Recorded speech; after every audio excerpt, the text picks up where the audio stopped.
Clear? Okay, thank you very much. No, no, no. Yeah. Little again. Okay. Maybe Okay. we can continue our meeting next in other situation.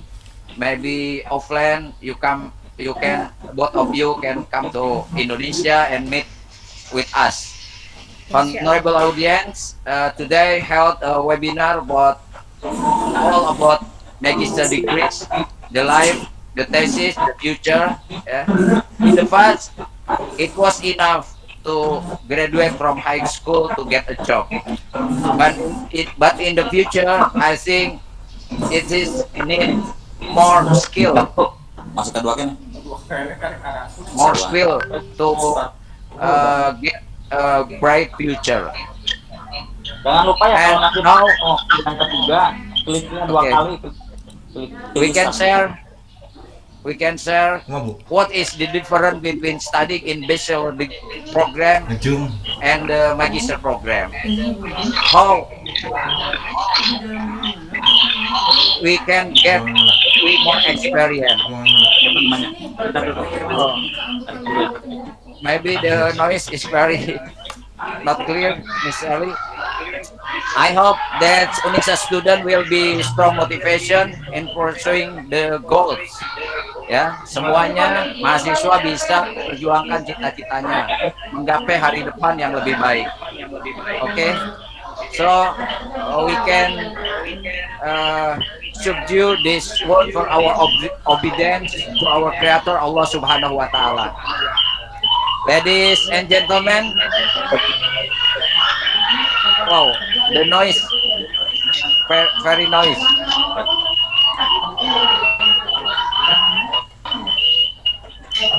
The host,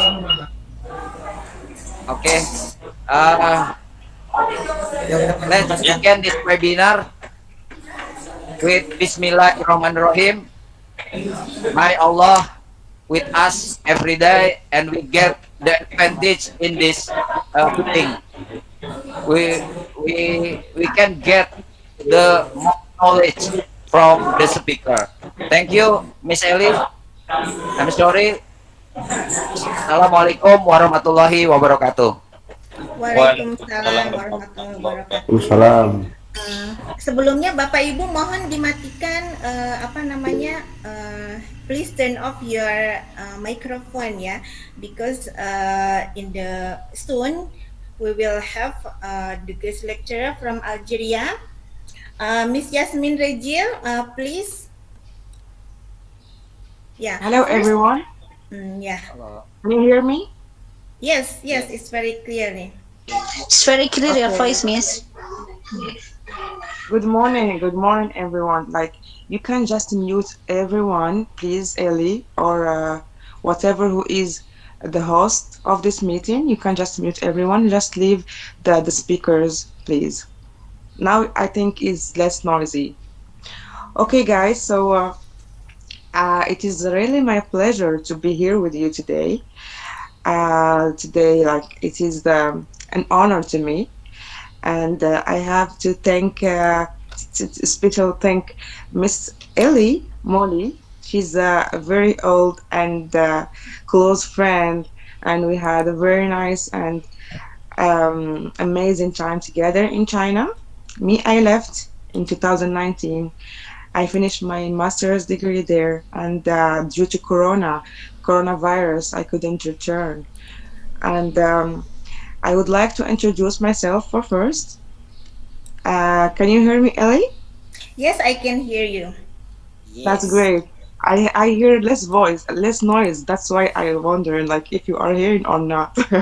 Yeah. So yeah. Don't mind my face, by the way. Here in Algeria, it's 4:30 in the morning. So don't mind my face. It is still very early in the Yeah, it's morning. very beautiful, very beautiful. Thank you, dear. Mashallah. Thank you so much. So I have to introduce myself to the audience.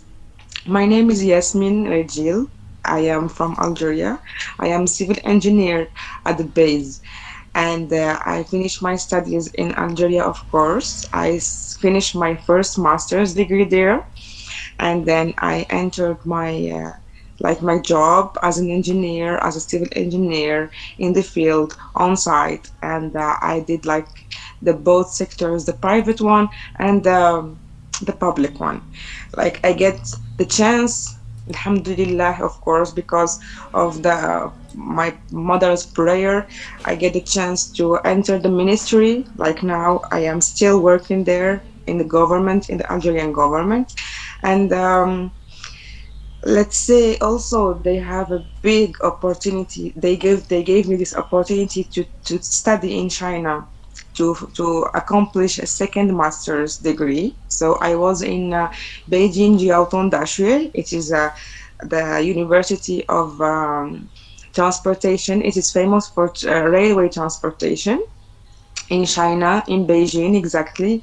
And yeah, I finished this 2 years in China, and at the beginning it was not easy at all.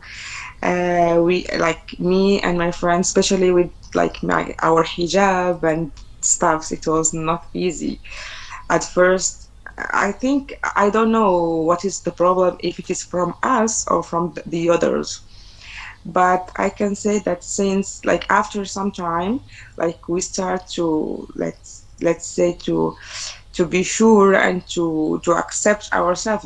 Let's say I am a Muslim in Beijing, and so what? I am a student there. I came here to accomplish my goal, to study, to get some knowledge from you guys, and then I am going home.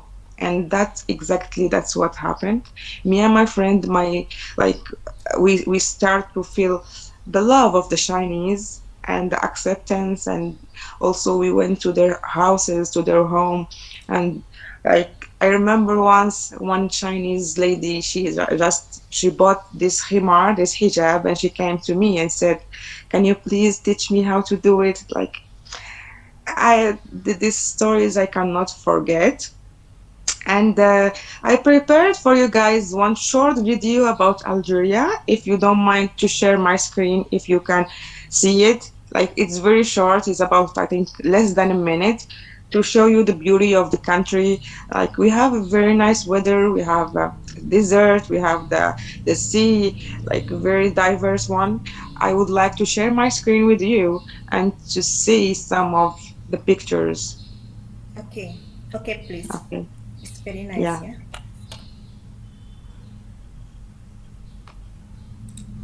Just tell me if you see something, Molly, please, right? Uh, yeah.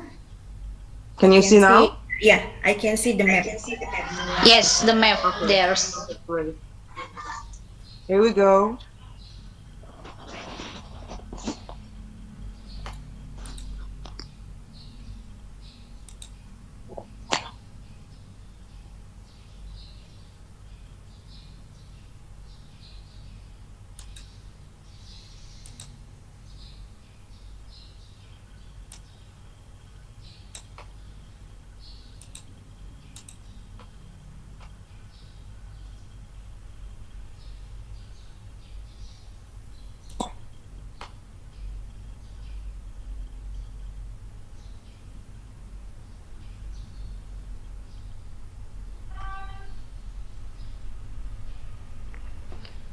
This is a very short one. I just make it now.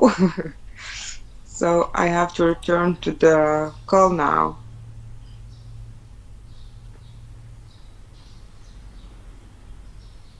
Okay.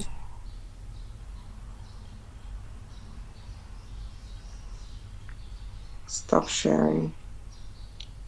Is it okay now? Yeah. Can you see me, guys? Yes, we can Yeah. see.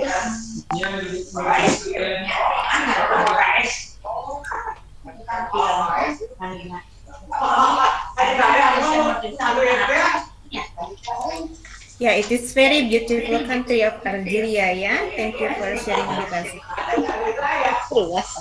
My pleasure, my pleasure. Um, I still can hear many voices. Can you please just mute yourself?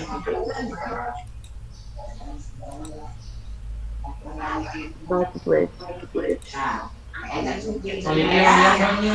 Silakan Bapak Ibu di mute dulu ya. Ininya apa? Please turn off your microphone. Okay. Please continue, Miss Yasmin. Thank you so much, Miss Ellie.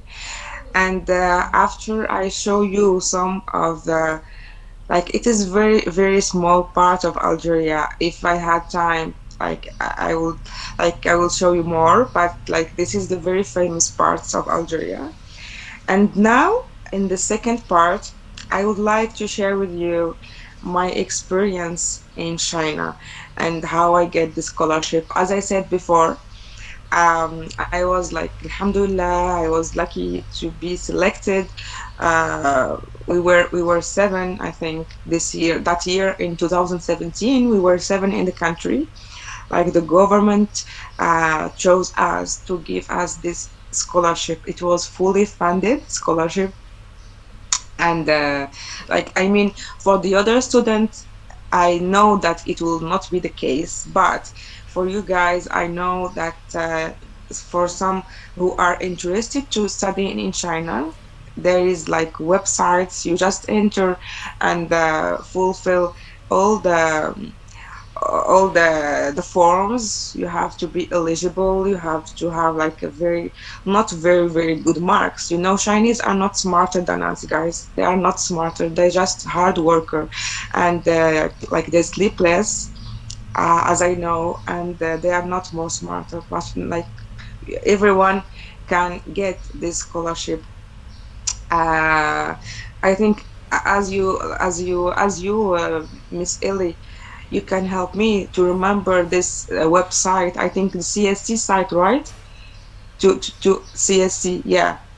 You can enter the CSC site website. It is a Chinese fully funded scholarship, and then like hoping to be selected. If not, the study there is pretty high. It's very expensive there, yeah. But in my case, yeah, I was alhamdulillah lucky to get this fully funded one. It was funded by MOFCOM, the Ministry of Commerce, the Chinese Ministry of Commerce. They offer Algeria seven scholarship, and alhamdulillah, I get one in the year of 2017. Uh, just right, like in, like I remember at my arrival, everything was new.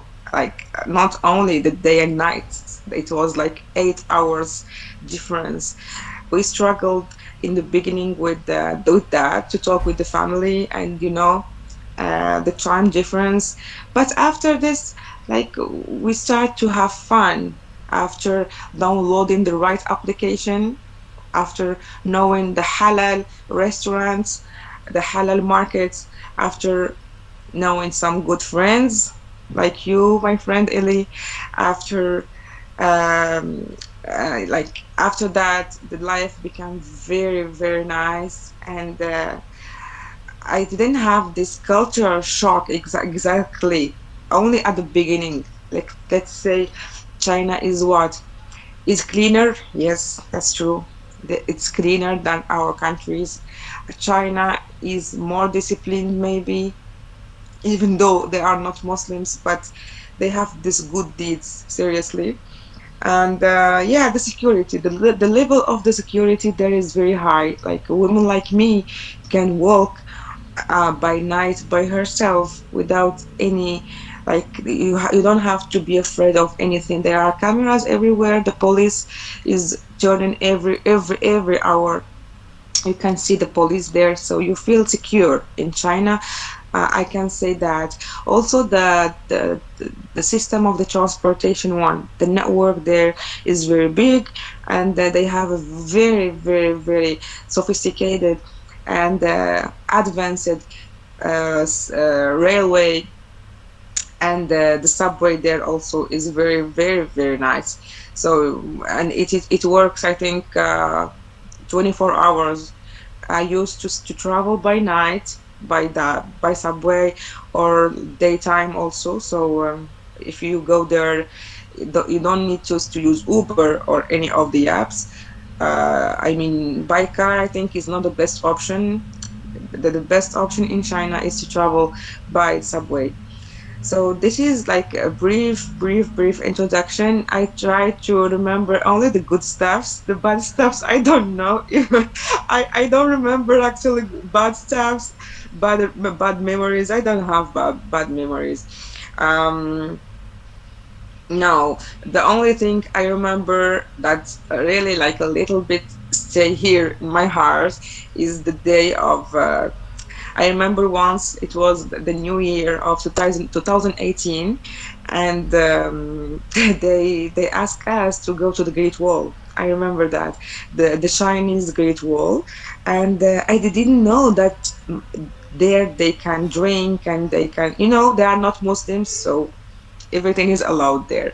So by my hijab, by my khimar, I said no, I cannot go. And this story is still till now in my heart. Like, yeah, I am not only representing myself as Yasmin.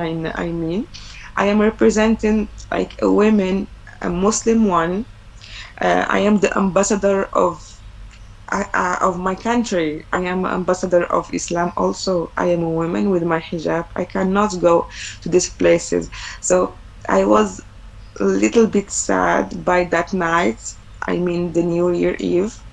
But I remember that me and my friends we went again to this great wall to see to see the places, just to sightseeing, and it was really amazing. And now I regret nothing. Studying abroad is a really a life changing experience. Seriously, I also um, I can tell you about my language. My English language was not like this. It was really poor. I remember because, like in Algeria, our first language is Arabic, and the second one is French because of the French colonization. But like we studied a little bit English. I remember from middle school we have 1 hour in a week. 1 hour in a week is not enough. It's not enough at all. Like in a day is okay. 1 hour a day is okay, but in a week 1 hour is not enough. But that's how I was studying in my. I think even now, still now, they study 1 hour. Yeah, my little brother.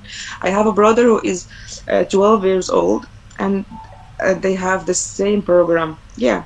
So for me, studying abroad just give me this uh, like I have more vocabulary, I have more grammar, I have a little bit. I know my language is still not perfect, but at least I can transfer my message, and everyone can understand. After China, I came back to my country. I still as I tell you, I'm working at the government still there, and also it opened your eyes to other opportunities. Like you see the world, how it goes, where they go, where like you see more and you discover more yourself. What do you want? What do you really want? Like, it's not you are following the crowd. You know what I mean? You start to have your own identity. You know what is your preferences. As I tell you, I could just go to that party in the New York in the New Year Eve, as I tell you. But like in that moment you start to feel that that's not what I am. I am not that. I want to go, but I cannot, and I would not go. And that's how you give yourself this discipline. You know what I mean? So studying abroad is a very nice experience. I mean, in the academic way and the personal way as well. Uh, I wish you guys to do so. If you can, please apply, and I know that you will get it. As many as we were like from Indonesia, I think I knew a lot of friends that year from Indonesia. So guys, please apply. And I told you the website is, you can enter and try to write CSC scholarship, Chinese scholarship on Google. You can Google it, and inshallah, you will get all the steps. Or you can write steps to get CSC scholarship, China. Just that, and I think inshallah you will get all the steps. And also you can contact me. Miss Molly Eli, she has my contact. I am here to help anytime, anywhere. And by that, I have to speak and to tell you also my experience. The second year, the first year, as I told you, it was about how to interfere and how to be part of the society and of the part of the the, the university and the Chinese also. So the second year, I mean, I find myself facing this thesis. I have to graduate, right? I am there to study. So it was not easy at all at first. You know what is the very tough part, the very difficult part was to choose the topic for me, of course, because I had other friends. They came with like an idea in their head. For me, no, because already I have my first master's degree, as I told you. So this is my second master's degree. So I didn't know, like, I want to contribute to do something good to my country, of course. But by that time, I was really like, I can do this topic. No, I will change to this one. Maybe this one is better. Maybe this one is shorter. And I proposed. I remember to my teacher, to my Laoshi teacher in Chinese, they call it Laoshi. So I proposed to him many topics, and he told me, this one is very large. This is for a PhD. It's not for masters. So guys, please try to collaborate with your teacher, with your mentor, for that, to choose the right topic for master's degree, because many of them, they are not appropriate for masters. As you know, masters, it starts for the second year, so it's only like maybe you have less than a year, let's say 3-4 months. You have this you have to do this research, so you have to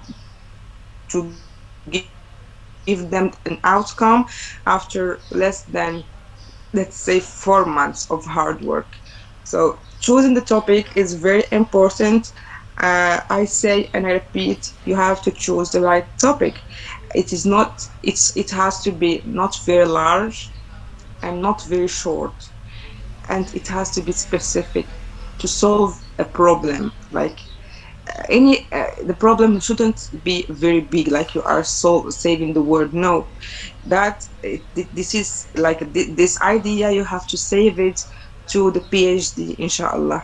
But as a master, you have to be specific, like, this is a problem, okay, how can I solve it? And if it is doable, I will do it. You know what I mean? Like, sorry, you don't have to go very large, very large thinking. Leave it to a PhD, inshallah. So for this point, you have to be specific. Choosing the topic, as I told you, this is the very important part of doing a master's degree or a master's thesis.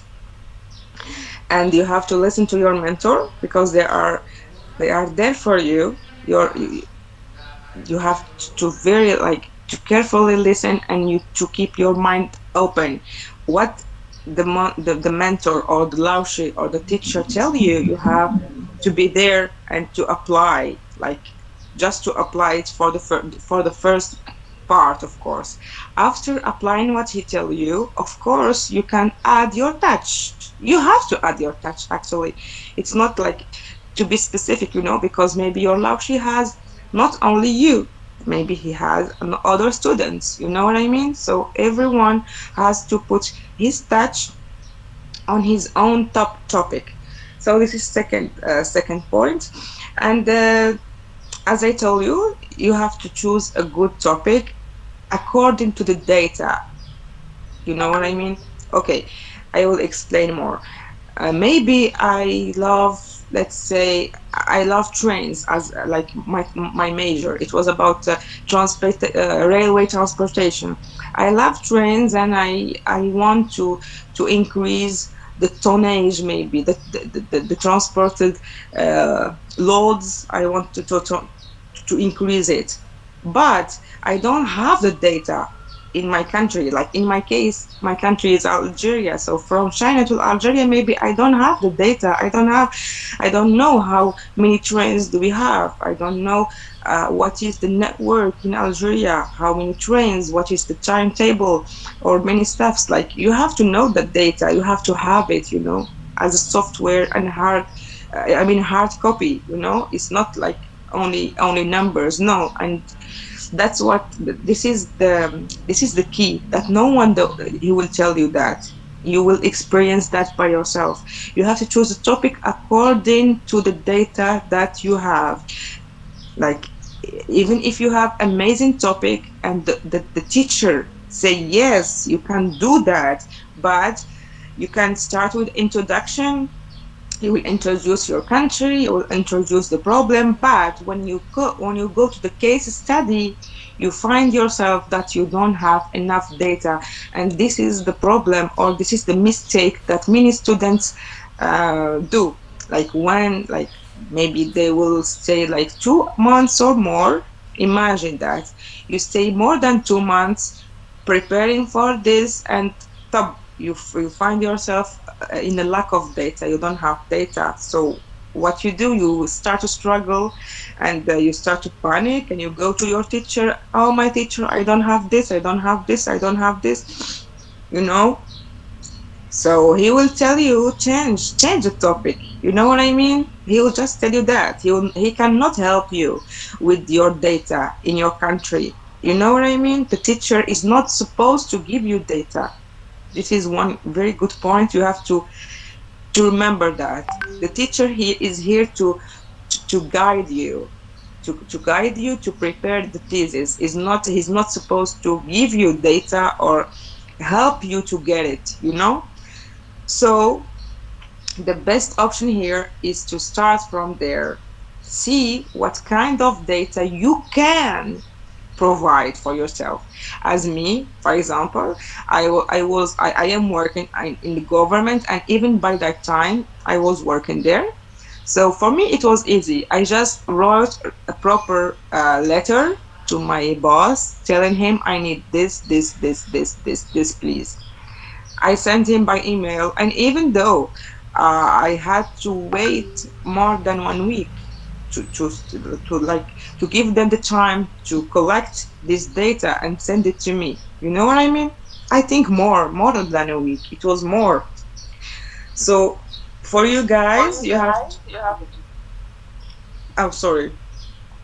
Yeah. For you guys, I think you have to start with this point. You have to know from where and what are the things that you need exactly in your thesis. After collecting them, everything will be easy. I can tell you. Master's degree, you can do, like, the paper can contain even 15 pages is okay. The most important is the topic and the problem that you are aiming to solve. No need to give them very big solutions or very big problem. No, this one, leave it to PhD. Second point, you have to have the data. You don't work without data, and don't say I have Google. No, the data on Google is already used, and you are supposed to give the word new topic, new thesis, so new data. Don't rely on Google.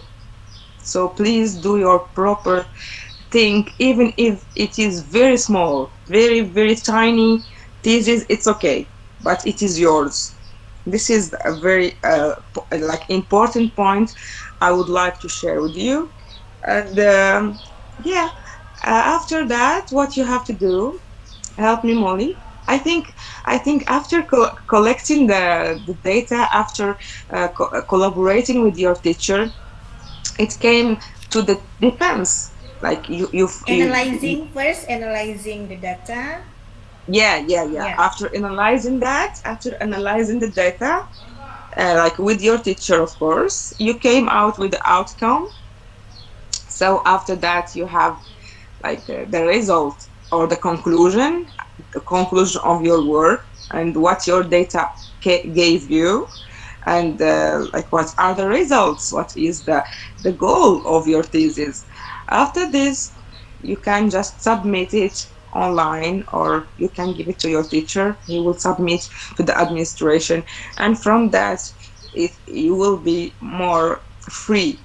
It gives you more freedom to, like, maybe to travel around, or to go and buy the clothes for the defense. This one is also very important part. You don't have to just skip it. Please don't skip. You have, like, as you gave yourself this time to be very serious and very very, like, maybe you cannot sleep at night, many nights, and being very serious with yourself and with your teacher, you have also to give yourself this time to enjoy and to go shopping and buy these nice clothes, to be very beautiful and formal in front of your teachers the day of the defense.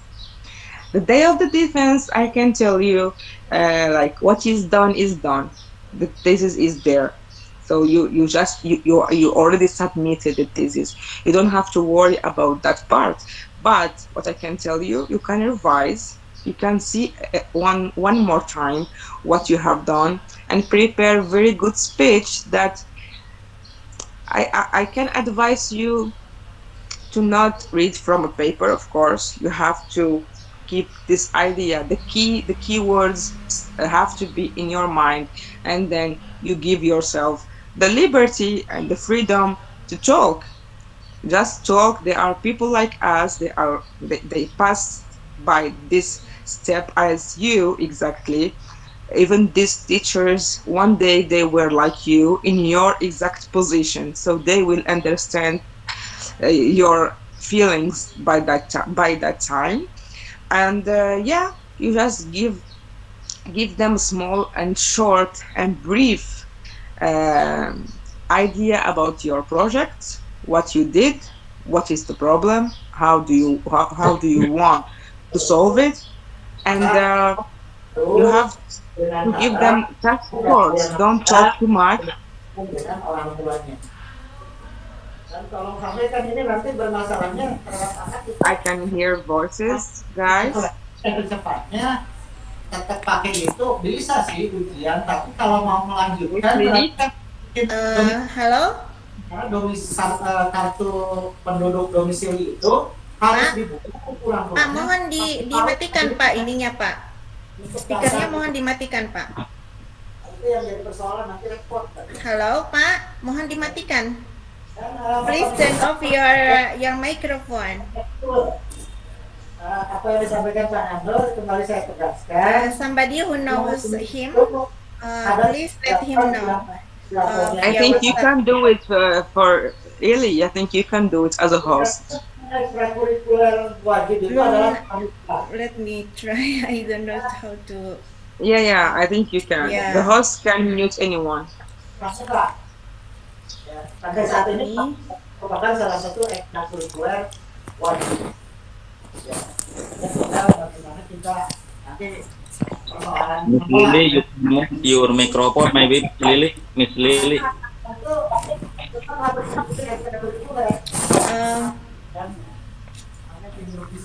Miss Lily di mute. Let me try. Yes, right.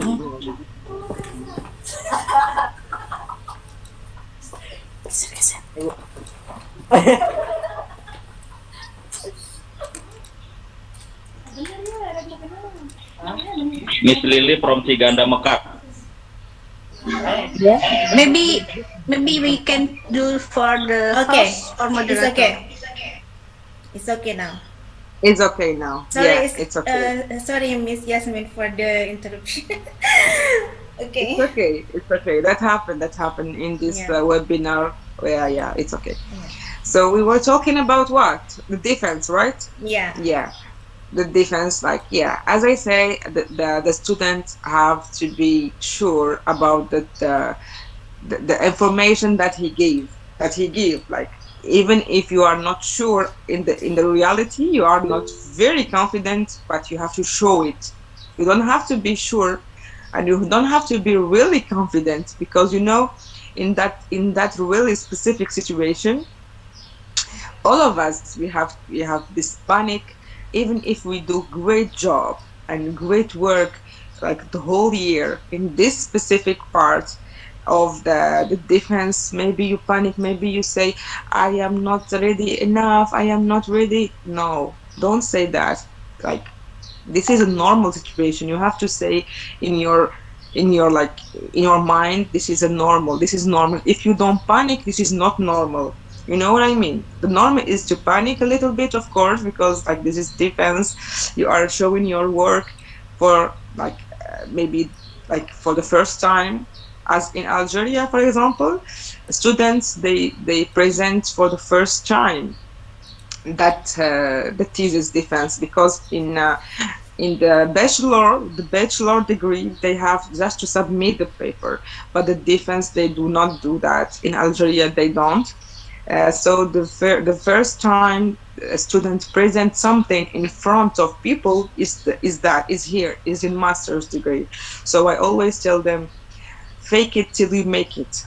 You have to fake it, because already you made a very great job the whole year you are studying, or maybe more. I know some students, they came to me and asked, like, they from the first year of master's degree, they already chosen the topic and they really know what they are doing.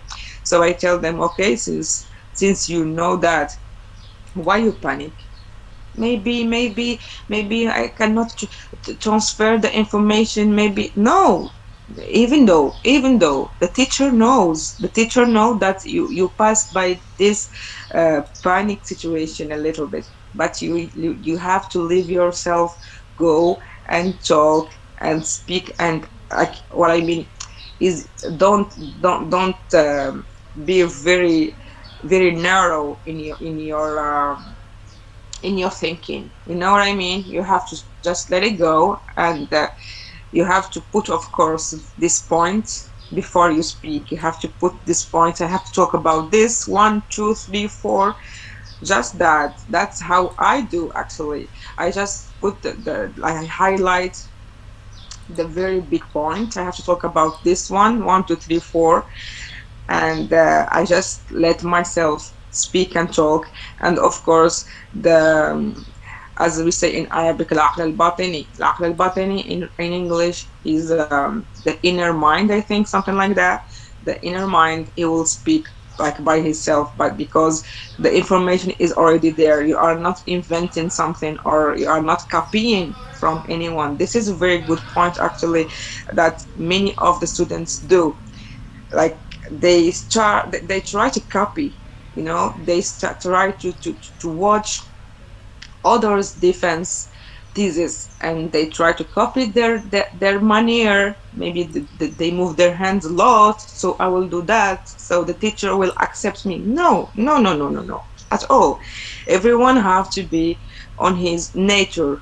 If you are, like, you talk about your hands and you give this body language, okay, so it's fine to do it. If you are not, if you are a person who is not using the body to express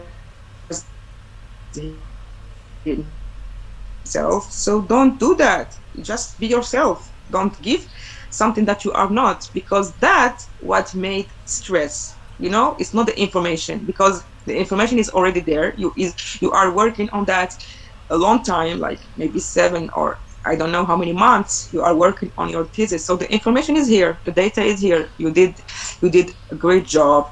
Now to present that, to represent it, and to make the judges give you good marks and understand, you just have to be yourself.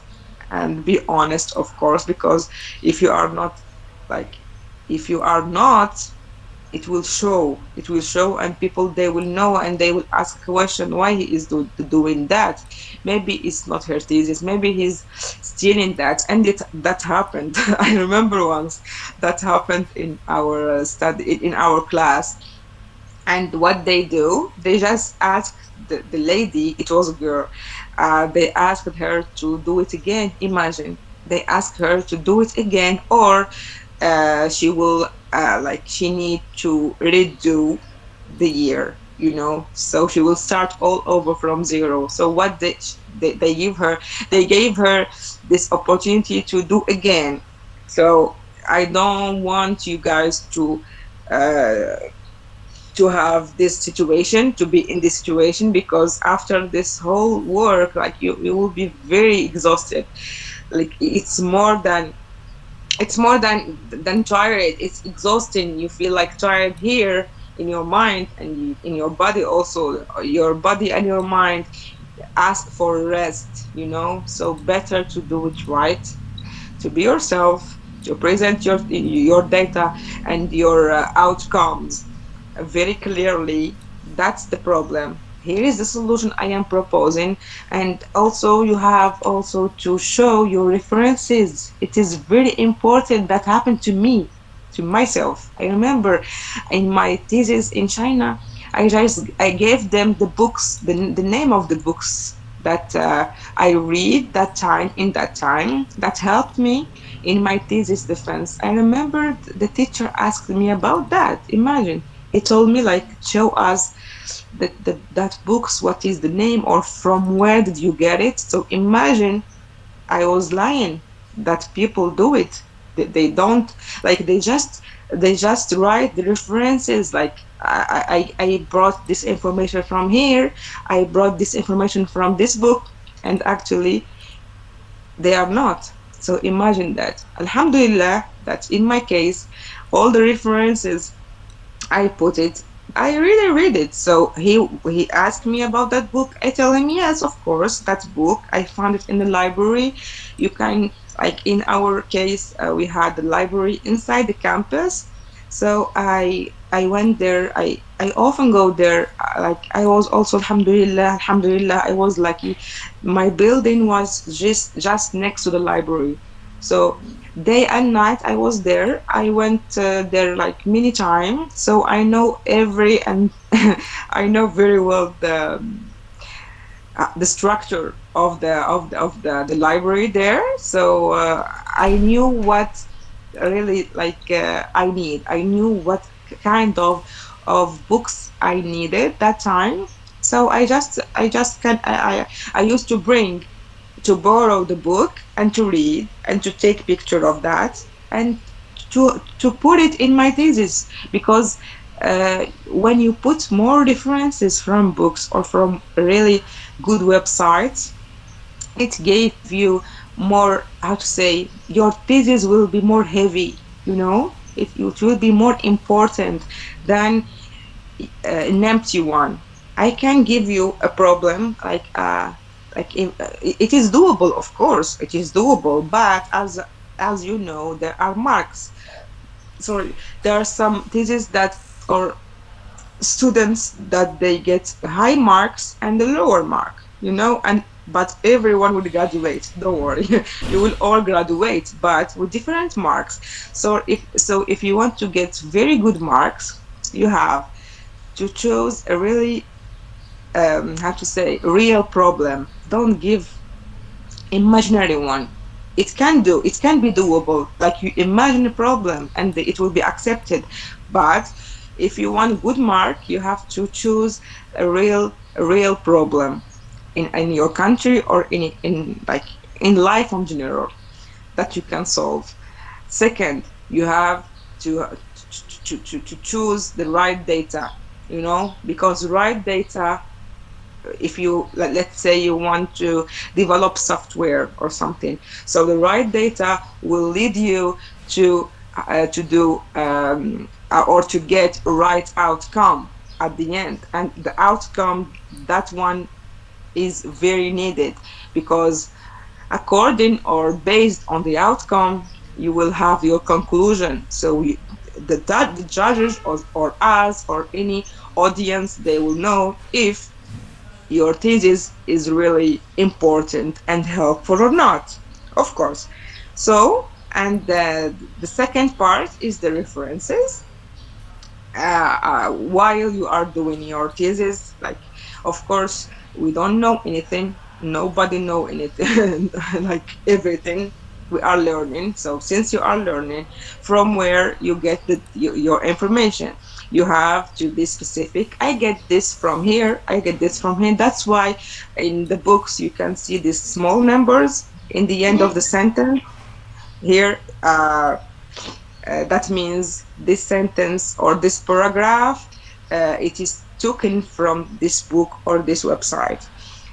So this is my small experience about the thesis, about the defense, and that's what I remember. And I remember I got my diploma after 2 months, I think. After 2 months, they gave us the diploma, and we enjoyed. We took parties, and we met with friends. And as I told you, give yourself this time, because you deserve it. Don't be very serious. I know that you are passing by tough time, and specifically now, I am talking about before coronavirus, and now with the COVID-19, inshallah, that it will go very fast in Algeria. The case is getting better, alhamdulillah, it's better now, but it's not gone 100%. So I know the students will struggle a little bit maybe in collecting the data. So the data, I think, should be online, or contact the companies by their emails, asking, like, very politely, please, I am student in the University of blah blah blah. I need, please, your data 1 2 3 4. You have to be specific. 1 2 3 4, and I will not use it. I will just use it in my thesis defense or in my thesis building the thesis itself. So so that the company or the entreprise, I try to translate, and that's why I take time. So the company will send you the data, and it will write in below that this data is served to Miss X just to use it in his thesis. So you cannot use it elsewhere. It's their right, of course, it's their data. But in my case, as I said, I took the data directly from the ministry.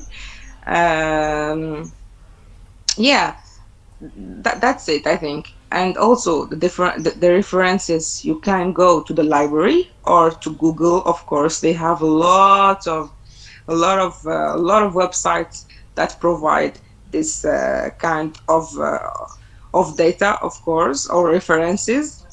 I mean, hard copy or soft copy. And yeah, I remember the name of one software. The name is, I think, Notepad. I think that one, it helps you to collect the books, the online ones. You can, like, download it, and you link it directly with your library. You don't have to go to download all the books that you need. No, just write the title online, and you go to this application, and you write the keywords, and it will give you directly the paragraphs that you need. That one is also a tip. Yeah, after this, just give yourself the time just to breathe, to celebrate, to wear nice clothes, and to meet with your friends, and to enjoy your stay abroad. If you are abroad, if you are in your country, have fun with your family and your friends and brother and sister. And this one is priceless. I can tell you, the taste of the taste of the winning, the taste of winning is priceless. I hope you guys, inshallah, ya Rab, I hope to succeed. I hope you succeed in your life, in both lives. this life and after this life, inshallah ya Rabbi. Inshallah we met in other occasions. Inshallah we met in Jannah. I really appreciate my passage and my speech and my contribution with you. Miss Eli, I have to thank you once more for this amazing and opportunity to express myself and to try to give my experience to the students that are with us. We are here 98, I think, or 19, yeah, people. I appreciate your presence, guys, and hope to see you soon in other occasions, inshallah. Thank you. Okay, thank you so much, Miss Yasmin. Before you leave the room, let us take picture, yeah, with Of this course.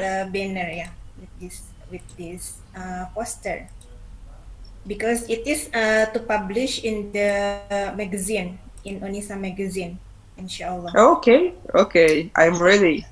Yeah, we are very honored that you come here with us, and oh my God, it is a very rare chance, yeah, from Algeria, and you are you took master degree 2 times, yeah, it's very enormous, and you give us very beneficial tips, yeah, for us continuing our master's degree.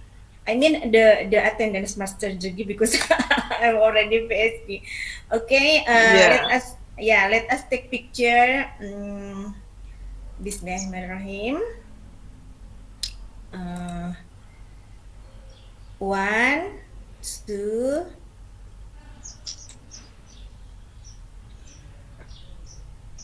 Okay, three. Thank you. The three is late. Sorry for the technical problem here. Oh my God. I hope It's okay. you can come to Indonesia someday, yeah, inshallah, yeah. And I will come, yeah. and also you are invited to Algeria anytime. You know Yeah. that. Yeah, okay. Thank you so much. And for do you still have time, or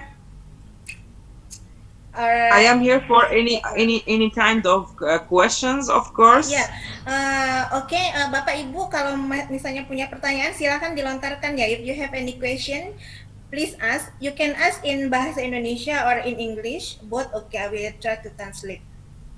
Maybe 5 minutes ya, only 5 minutes. Bu, Because, okay. izin bertanya, Bu. Siapa ini? Alan ya? Iya, Bu. Oke, Alan silakan. Please ask the question. Untuk membuka pikiran kita, apakah kita harus melalui saran mentor saja atau orang lain juga? Okay, thank you for the question.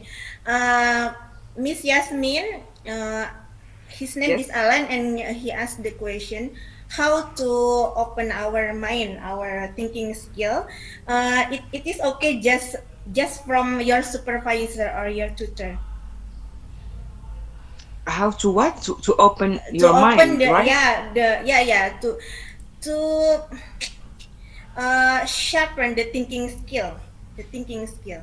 Maybe the method, The method of thinking, you mean, right? Yes. Yeah, in that part specifically, I suggest to work in group. Don't be alone.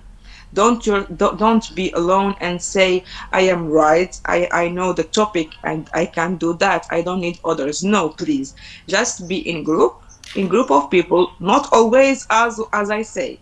Like even in Islam, we have la tafrit wa la ifrat. La ifrat wa la tafrit means don't be always with people and don't be always alone. Just do the balance. You know what I mean? If you are with your friends, you can see the progress of them. You know where you are. If you are late, you can know. If you are very advanced, you will be very like in your mind. Okay, I can slow down a little bit. It's okay. That's how you be open-minded, and that's how you can collaborate with your teacher more. So just socialize, try to socialize. I remember also our first friend, his name is Maluk. Maluk, that Maluk, the poor Maluk, he was always alone. Always alone. I don't know what is wrong with him. Maybe he was the older one. He has, I think, more than 50 years, I think. He were old. But this is not like an excuse, you know? So he was just alone. At the end of the year, he didn't get his master's and he was sent to his country, you know? He didn't get anything. He just went to China to travel and he was he struggled with his thesis and then he went home. So my advice to you guys, don't be alone. Be surrounded with other people. Ask. Don't be afraid to ask. Okay? Don't be afraid to ask. We don't know. If we know and if we are like very, how to say, we have really good informations while we are studying. You know what I mean? I am there or I am here to study. I am here to get more knowledge. So just don't be alone. Make friends, have fun, do what it has to do, and go home. That's it. Okay, thank you. I hope Alan understand. Yeah, have you understood? Okay, next question. Because our time is limited. Okay, Bu. Henry. Okay. Assalamualaikum. Waalaikumsalam warahmatullahi wabarakatuh. Ya Bu, Yeah. ini bertanya. Yeah. In English, please. You can speak English. Okay, Bu. Actually, I want to know about some motivation, Bu, from Mr. Yasmin. The some motivation maybe will be useful for me in my life in the future, Bu. You ask for motivation. Yeah. Yes, I need some motivation from you for my life in the future when I graduated from Unisa. Okay. So you want to live in Tunisia, right? You want to leave? No. Yes, After. Okay. He means. What's your advice for him after he graduate from this university and his major is informatics engineering? Maybe you have advice. Oh my God! Yeah. Informatics, like computer science, right? Yeah. Okay, Yes, I can tell you. Yeah, I can tell you one thing. 1 month before, I was in United States. I went to Silicon Valley. Silicon Valley, you know, it has all the high-tech companies are there: Facebook, Cisco, Oracle, Twitter, Google. All the high companies are there, and I can tell you that the computer science is highly recommended. I think even in the buses, if you meet someone randomly in the bus, you ask him what you do there. Hey, I am computer science. I am IT engineer. You know what I mean? So more than this motivation, you cannot find. You like imagine yourself in Silicon Valley, in San Francisco, California, United States. Your place maybe is there. I know that they hire without even a diploma. In Google, I went there and they do an interview with you. My problem was the visa. In that time, I told you my government gave me only 2 months visa. So if not the visa, I can tell you that I will be there. I will not return also me. I am honest. I am very honest with you. Yeah, because there is a very nice opportunity. Even if you work there for only, let's say, 5 years, 5 years working in Google. Oh my God, it's a dream to me.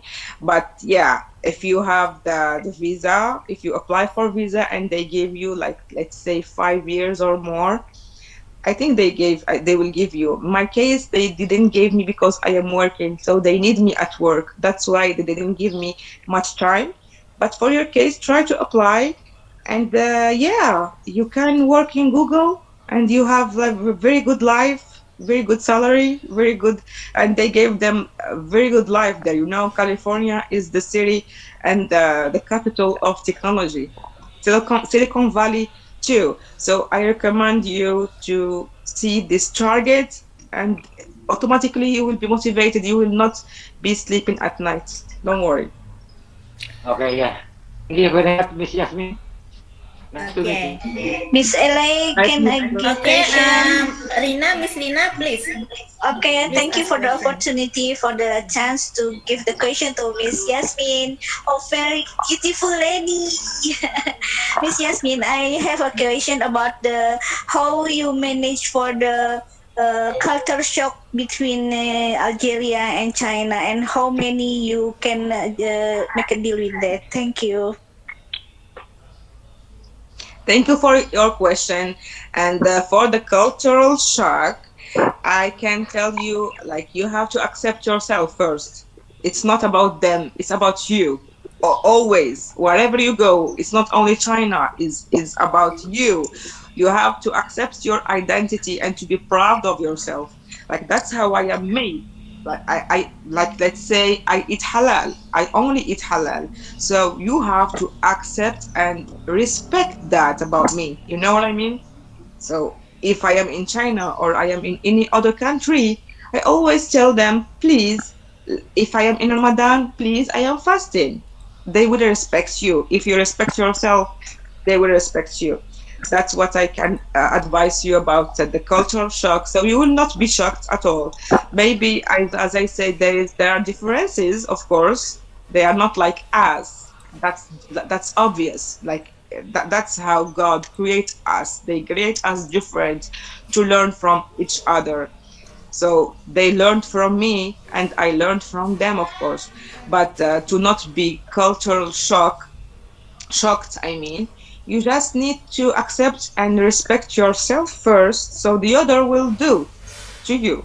That's my advice to you and to all the people. Please just have this confidence in yourself to admit, since you choose to be with hijab or without, if you chose to be a Muslim or not, if you chose like your identity, you chose it, so don't be a follower, you know what I mean? Please don't be a follower. Just be responsible of what you are.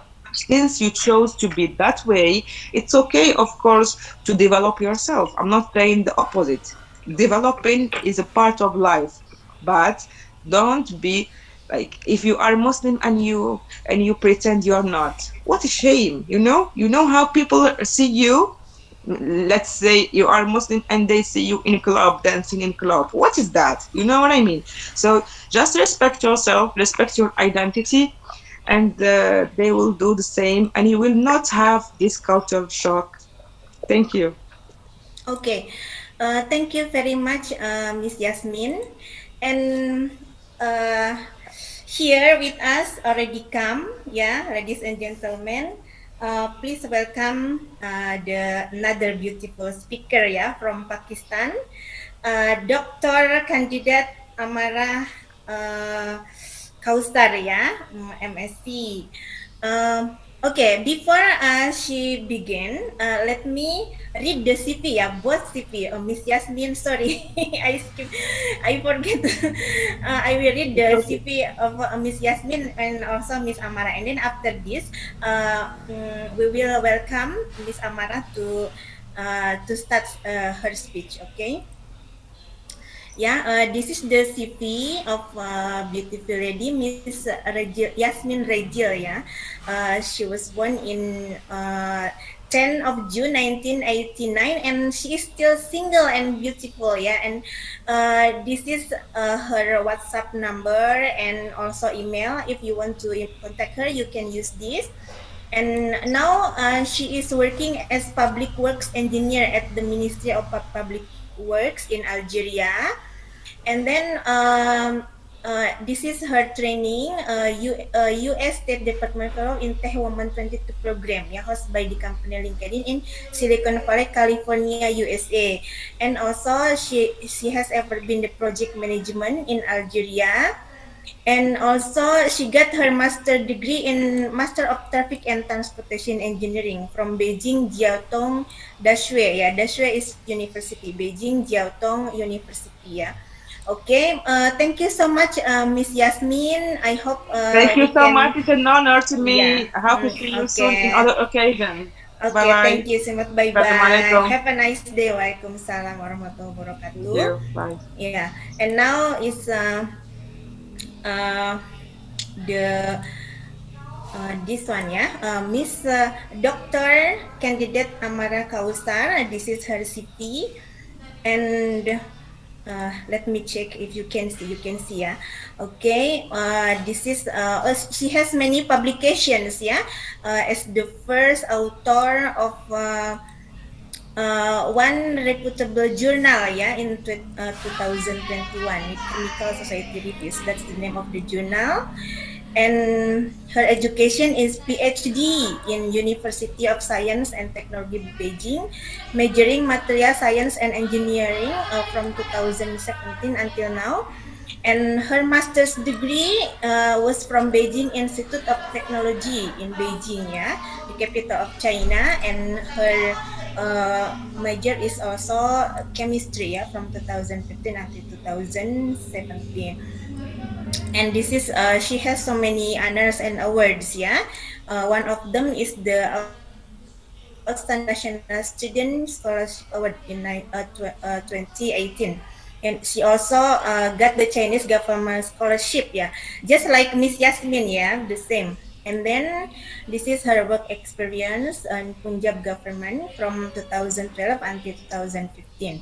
And now she is finishing her PhD degree in University of Science and Technology Beijing. Okay, Miss Ammarah, welcome to our lecture, and please speak, and please turn on your microphone. Yes, can you hear me now? Yeah, it's very clear. Okay, Assalamualaikum everyone. As Miss Ellie already introduced me, my name is Ammarah and I am from Pakistan. We are neighbors to India and China. So Pakistan is a beautiful country. We have like everything. We have beautiful sceneries, we have sea, we have desert, we have mountains. So about me, I completed my master's from China. I went to China in 2015 and then I started my PhD in 2017 right after finishing my master's degree. Now I am a PhD student, but unfortunately during COVID in 2019 the COVID started. So during the vacations in 2020 January, all of us went to our home countries. I also came to Pakistan. So as you all know that we couldn't go back because of the COVID restrictions. So my PhD is still on a pause. My major in masters is chemistry, and in PhD my major is material science and engineering. So that was about my introduction. When I didn't knew about the scholarships in China. So when I completed my bachelor's in Pakistan, my elder brother, he asked me to apply for master's in China because he knew about the scholarships in China. My brother was already studying in Germany, so he told me to apply for master's in China. So I applied for the CSC scholarship, that is called as Chinese Government Scholarship in China. So I was not sure that I will get the admission in China because I also used to think like other people that in order to get the scholarship we have to get very high percentage of marks, and we have to have like very high grades. But actually we have to work on our profile, and we have to have a very good research proposal. Then we can, and we have to contact a professor, and then we can get admission. So I also worked on my profile. I created my resume, and then I created my my study proposal. I wrote my statement of purpose, and then I applied to like 3 or 4 different universities, and I got admission in Beijing Institute of Technology in 2015. When I went to China, that was a very a different experience, because that was the first time I was traveling abroad alone without anyone. And when I went there, there was like a culture shock for me, because when I went for my master's, my university had 2 campuses. One campus was in the hub of the Beijing, and the other campus was like 40 kilometers away from the main campus. And that campus was like in the middle of nowhere. So it was very far from the main campus, and it was like the edge of the Beijing, the border of the Beijing, where there was no city center. So we have we hardly have the markets very far away from our campus. So it was so hard for me to adjust when I went. So in my campus, it was like so empty. There were very less people there, and my dormitory also was very empty when I went there. So the first thing I did was I was crying, and then I don't know why I was crying, because I was alone and there was no one to talk. And the culture shock that I got was the language barrier, uh, because in 2015, it's like a couple of years back, people didn't knew a lot about English, and there were very few people who could talk in English. And especially I was away from the city center. People didn't knew how to talk in English. Everyone was Chinese, and Chinese people are very good. They're very helping, but at the same time, they're very shy to talk. So all the people were very helping, but they didn't knew what I was talking, and I didn't knew what they were talking. So all of them were very shy to talk to me, and at the same time they wanted to help. But it was a very hard time for me to get adjusted. But my Pakistani community members, they were also living there. They helped me in everything. So it was hard for me, but I used to go to the market. It was like 7 to 8 kilometers from my university, or you can say from my dormitory, and my campus was really very big. It take like almost 20 to 30 minutes to go out of my university to go out like from my dormitory to the main gate. So it was very tiring, and at the same time the culture shock, and plus we are Muslims, so I was very concerned about all the halal things I can get there.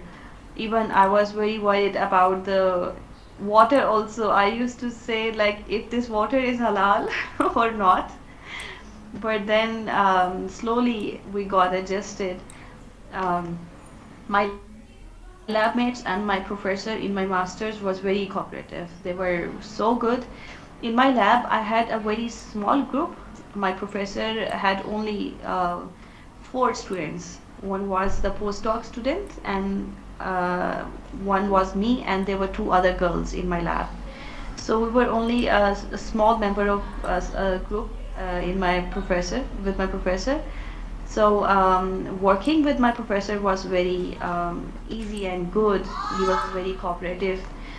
And also in my campus there were very few foreigners. Everyone was Chinese.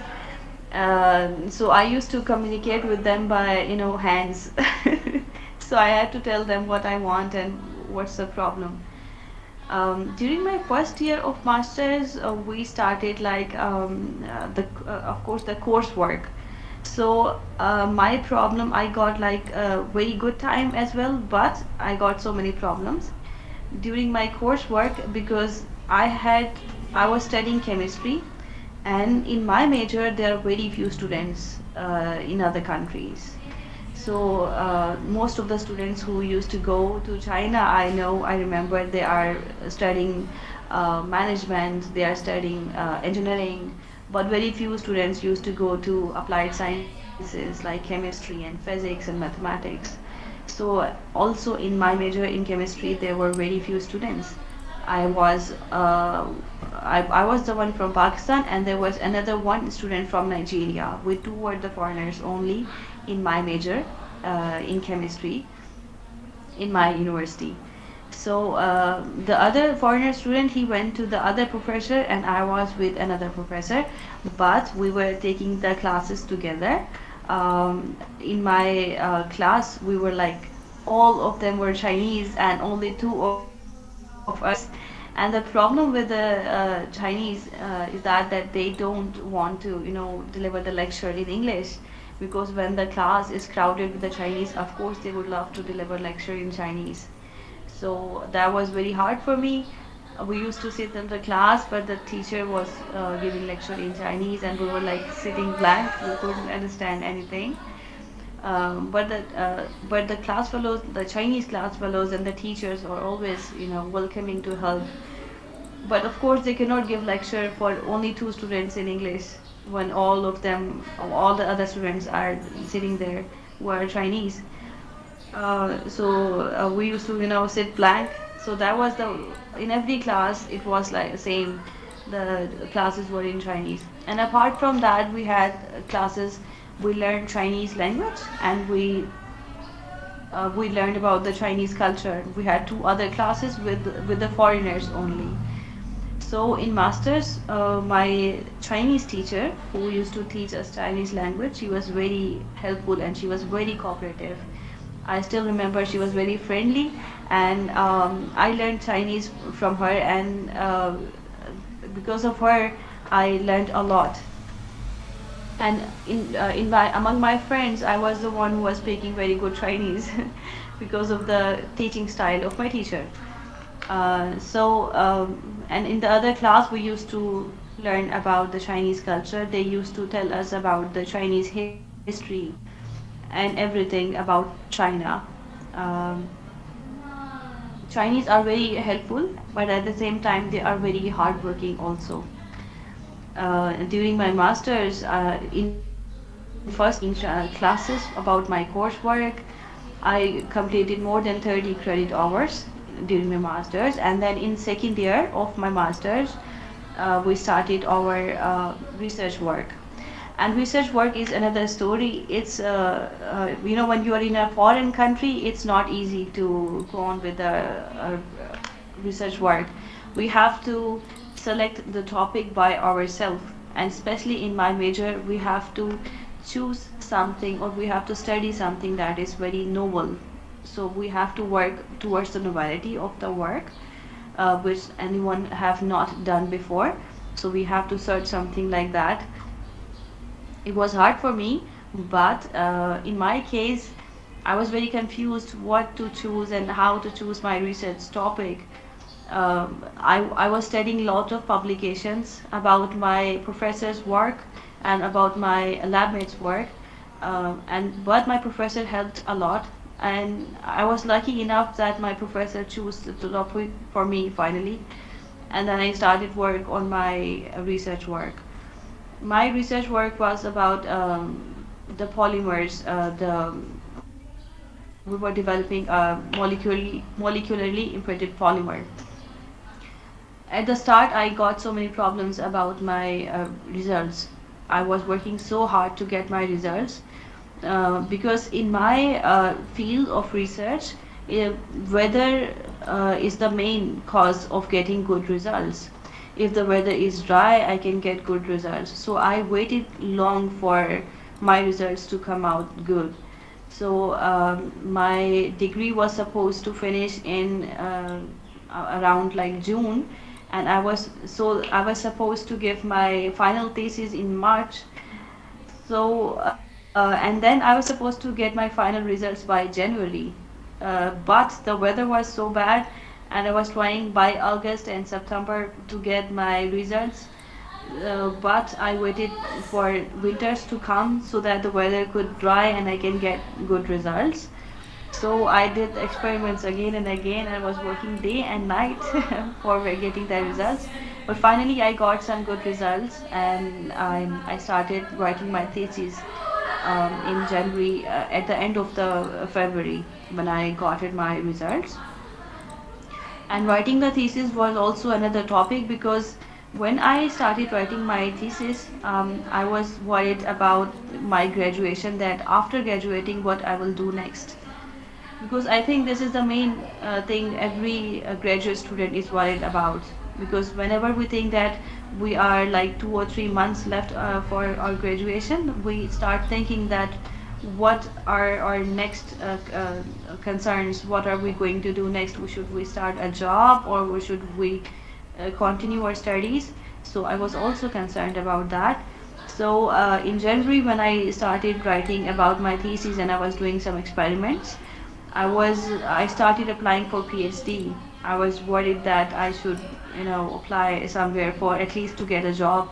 So I was applying for the job in China, and I was applying for the job for the PhD in China, and then at the same time I wanted to go to some other country as well to start my PhD, because I wanted to get another, experience from another country, as my brother was also studying in Europe. So I wanted to go to Europe and start a PhD or start a job there. So I took a lot of burden on my head, and that was like I was awake for day and night, and I was working so hard. But then I thought that I tried to apply some in Australia as well, in Germany, in Europe. But then I thought that I should, get a direction. I should slow down, and because I'm working on my thesis and I'm writing my thesis, I'm doing my experiments. So I started applying for PhD in China only. So I started applying in China for my PhD. I applied in 5 or 6 different universities for my PhD. And as you know, if we apply for a PhD, we have to have good publications, and at the same time, we should have a good research proposal as well. And every professor that I used to contact, they were asking me for the research proposal. And if I'm writing a research proposal, I should write the research proposal that is relevant to my professor that I'm applying. So that was the thing. After that, I graduated in June, and at the same time, before I graduated, I was lucky enough that my hard work paid off. I got good news from University of Science and Technology, Beijing, that I got admission in my PhD degree. So before I graduated with my masters, I got admission in PhD. I was enrolled in PhD. So I was very happy about that. So I came back after my graduation to Pakistan, and then I went back after like a few days for my PhD. Then I started my PhD. My PhD experience was very different from my masters, because in my masters I went to the university that was like very far from the main city center. There were very few people there and very few foreigners. And the Chinese also, there were a lot of Chinese in this university, of course, but the university was in the middle of nowhere. So we had the shopping centers, and even to buy grocery, that was very far away from the university. The land was so empty there. But now, until now, I think it was very well developed. But in my PhD, when I came, I was very happy because there were so many foreigners in my university, and it was in the main city center, and I could experience a lot of other things with my studies as well, other than going to lab and studies. And there, of course, I found a lot of friends, especially the Muslim friends. I found Miss Eli and a lot of other people. So it was so lovely experience. I was more happy in doing my PhD than my masters, but also I enjoyed in my masters. But when you find more people, you enjoy more. There were like a lot of foreigners. We used to go for parties, and because in China you have a lot of things to do. Because I say that in China you are living with all of the world, because in your university, wherever you study, in whichever university you are studying, there will be foreigners from almost all parts of the world. In my experience, I met a lot of people from Europe, in Europe, from France, from Germany, from Portugal, from Spain, even from UK. I met students from United States also, and from Australia. So in China, it's a hub from the whole of the world. There are a lot of people coming to study in China. The reason is that China is providing a lot of scholarships, and apart from that, Chinese universities have very good affiliations with other universities in the world. They are working as exchange partners. So there are a lot of exchange partners with the Chinese university in other countries. For example, I had like friends from Australia, and she was an exchange student. So there were a lot of exchange students coming from very well developed countries to China. So in China, I met a lot of nationalities. Even I used to say that if I see anyone from any part of the world, I can recognize from this person that this person is from this country just by talking to the person, because I met so many nationalities. And it's a very good experience because in our dormitory, people come from all over the world, lot of countries, and we have experience with living with lot of people, and we experience like we cook together, we come to know the food of other countries, we come to know the language of other countries, and we are living actually with other countries, so the people of the other countries. So it's a very pleasant experience. And during my PhD, at the start, I was very happy and I started enjoying that. Oh yeah, I got a good experience and I got good couple of people around me. I can go around. Yeah, I enjoyed a lot. But then, because I was a PhD student, the burden hit on my head, so I had to work really hard. So in the first year, I was enjoying a lot, and then in the second year of my PhD, I got extremely busy because my major is material science and engineering. We have to work very, very, very hard. So we have to be in the lab at 7, and then we have to work all day in the lab. Even my professors, like they were very hardworking, and they always expected us to be in the lab till 12 a.m. at night. Even my professor used to call us for the meeting at 8 p.m., 9 p.m., even 10 p.m., and we used to finish our meeting at 12 night. So that was so hardworking. My lab group was very hardworking, and not only my lab group, all the Chinese, I say, they're very hardworking. They're intelligent or not, but they are very hardworking.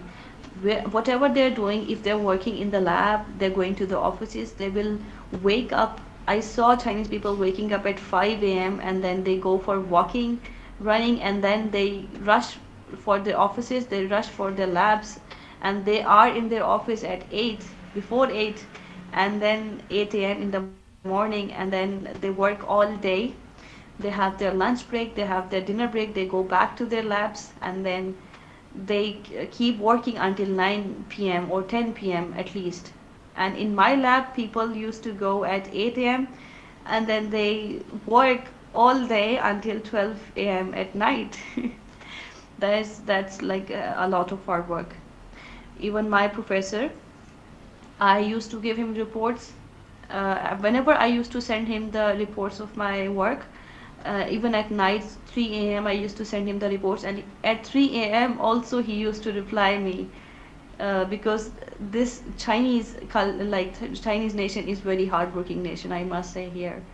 They're very helping on the roads. If you ask Chinese people about any kind of help, they will help you. I remember once me and my friend, they were kind of lost somewhere.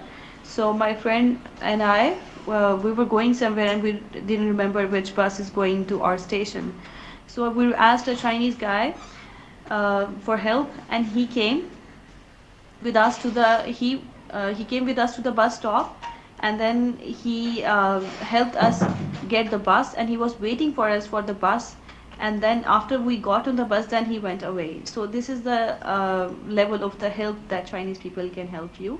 They're always willing to help. They're always loving to help you.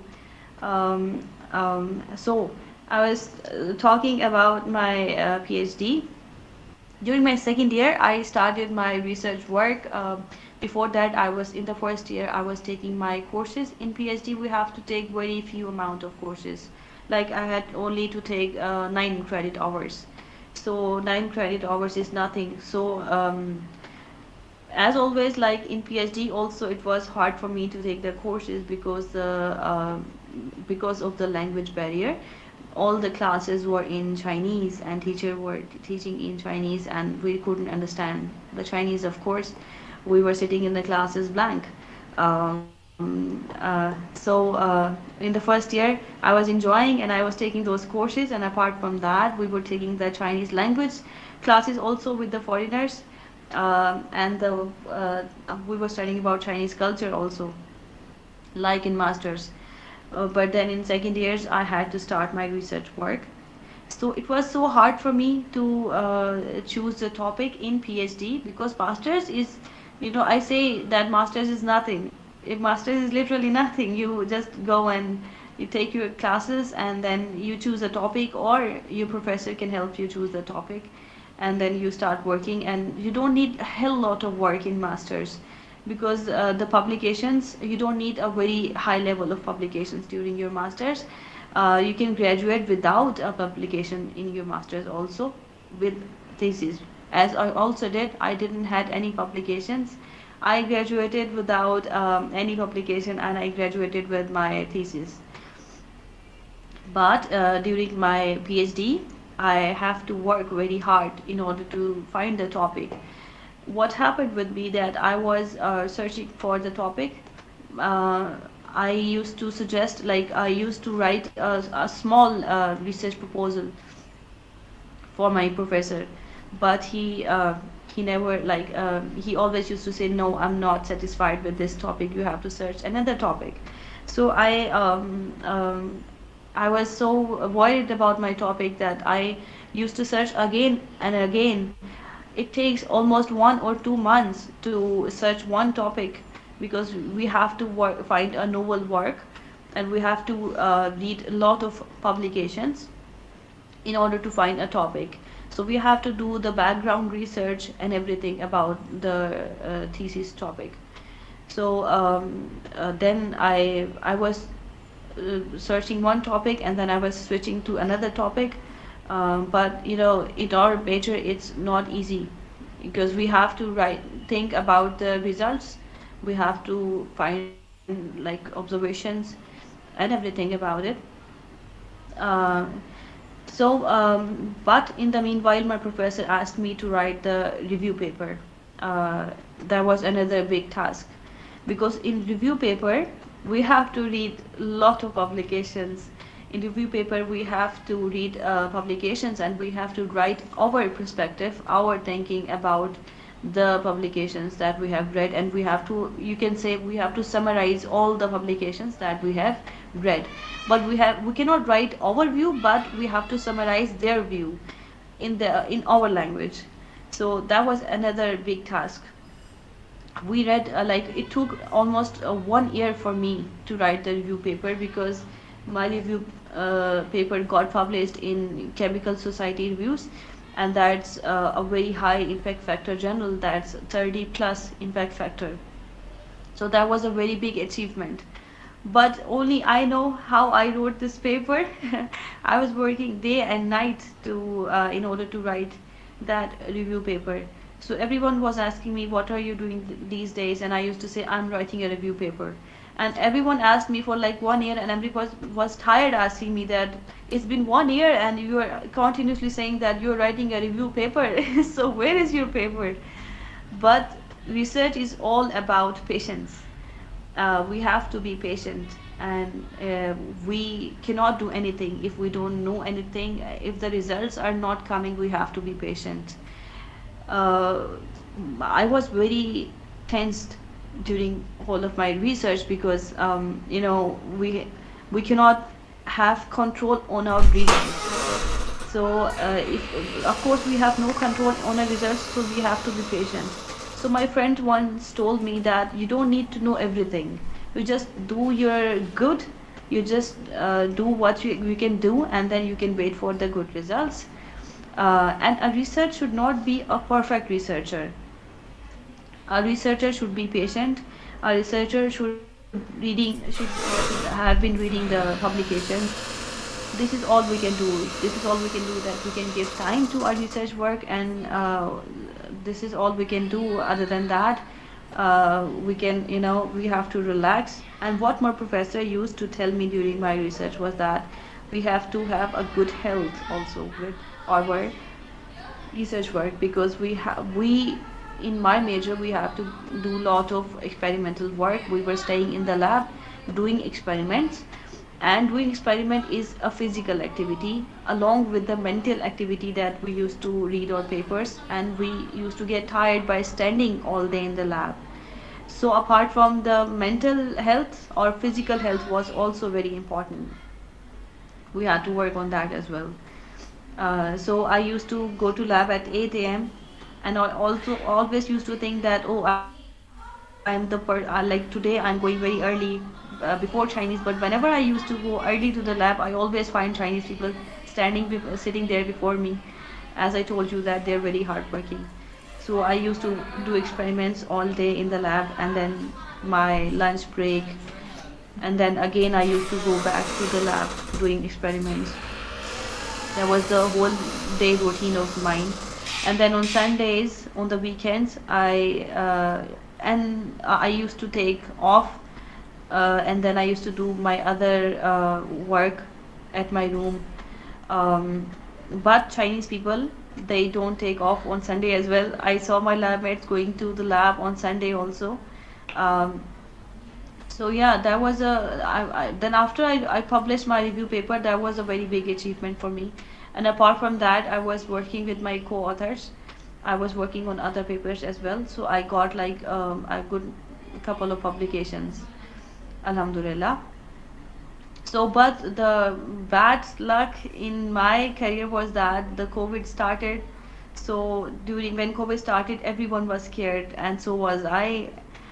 So in 2020 January, I came back to Pakistan because my parents were very worried about me that I might get sick or something. So I have to go back. So I came back to Pakistan, and I never knew that after coming back to Pakistan, I would not be able to go back to China. But now also, like, I don't know if China is going to open soon. And when I came back to Pakistan, I got married. So now I have a baby, Alhamdulillah. She's only 6 months old. So life now I'm thinking about when China will open, then I will go back and I will continue my studies. Until then, I'm thinking about like continuing my career here in Pakistan, or I'm thinking to apply somewhere else also, if I can get a PhD somewhere else also, or if I can continue in China. So that was all about my myself and about my experiences in China. And one thing like about thesis, how you can choose your topic is that first thing, when you choose your thesis topic, you should read lot of publications. You should first of all read about your professor's work, what your professor did. This will help you a lot because you have to work in your professor's lab. So all the equipments will be related to your professor's work. So you have to read all of your professor's publications. That will help you a lot in order to choose the topic. And then always you can discuss with your lab mates, because your senior lab mates are working there ahead of you, so they have more experience than you. So you can always discuss about your thesis topic with your lab mates.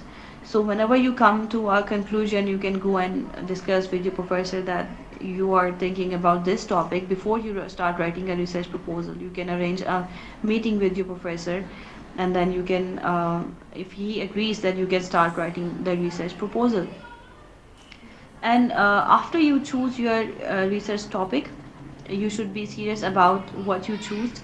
You should not, change your direction when you are reading the publications.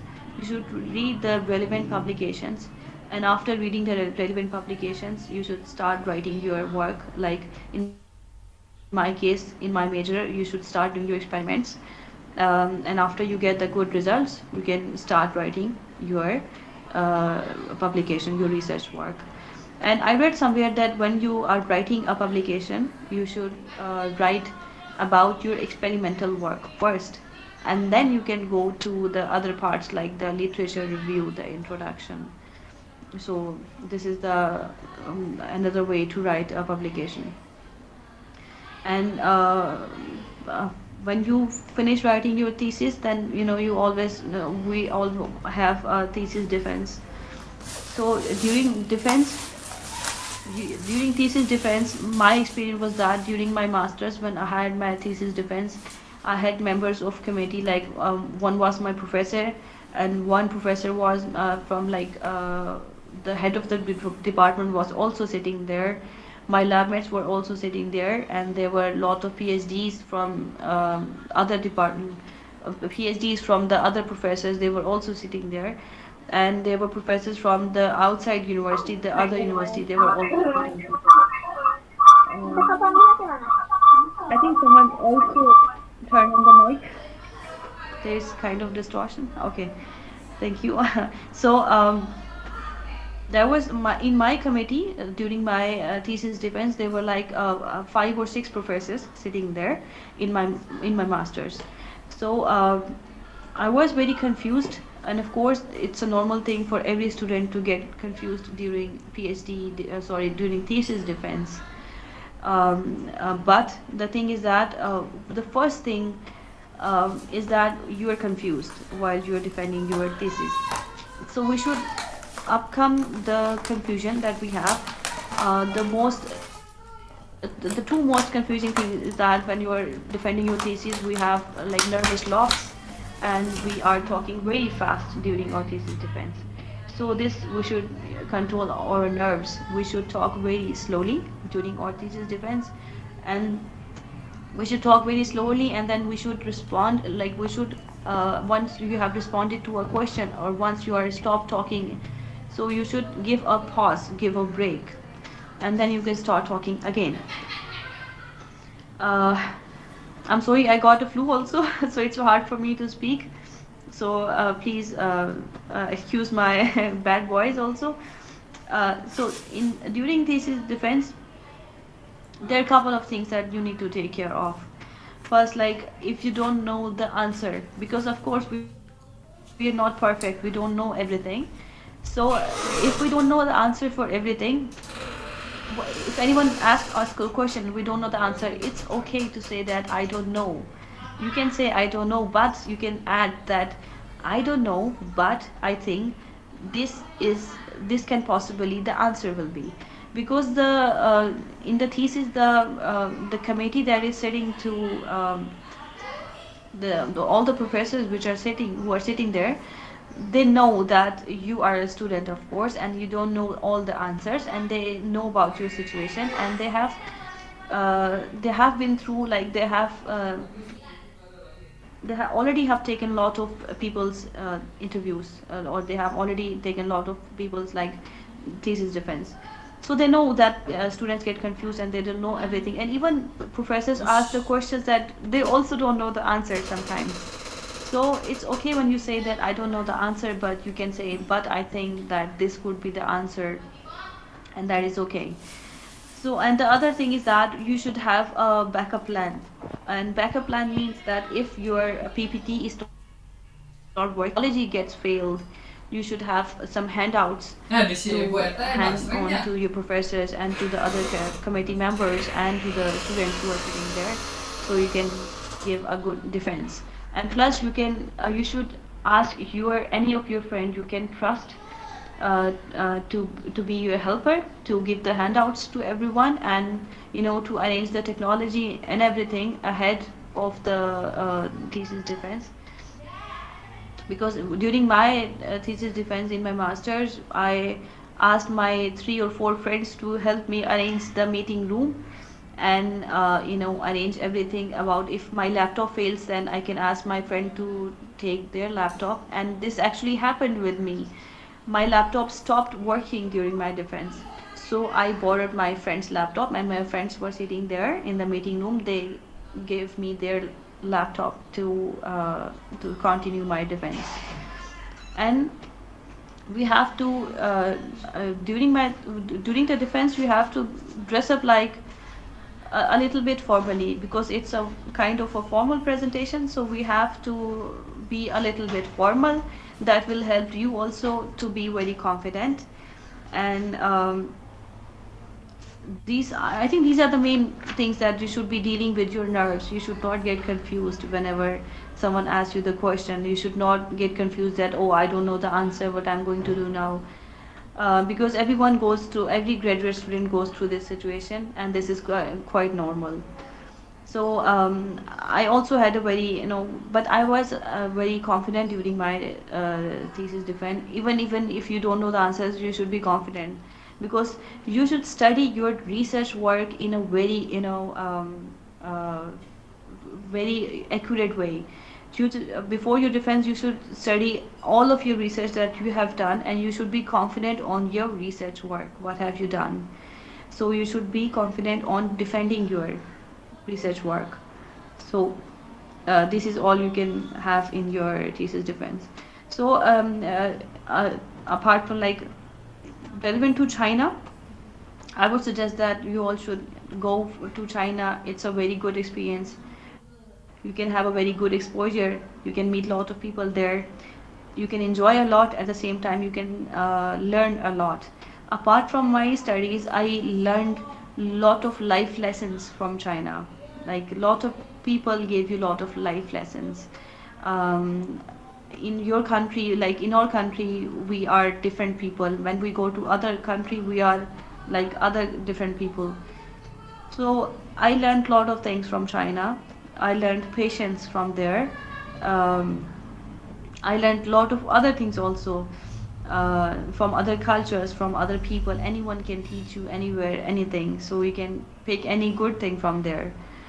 I think now, when I went in my master's, it was 2015. That was like a couple of years back, and that was the time when people were not knowing English a lot. Chinese were not speaking English a lot. But now I think this is the time when like the technology is developing so fastly, and people there in China now speaks very good English. They're very fluent in everything. So now they are developed way far, like they are so developed now. Time has changed a lot in China now. So now you can also go enjoy the lives there, and then you can enjoy the studies there. The scholarships are also available now, but the studies are going online in China.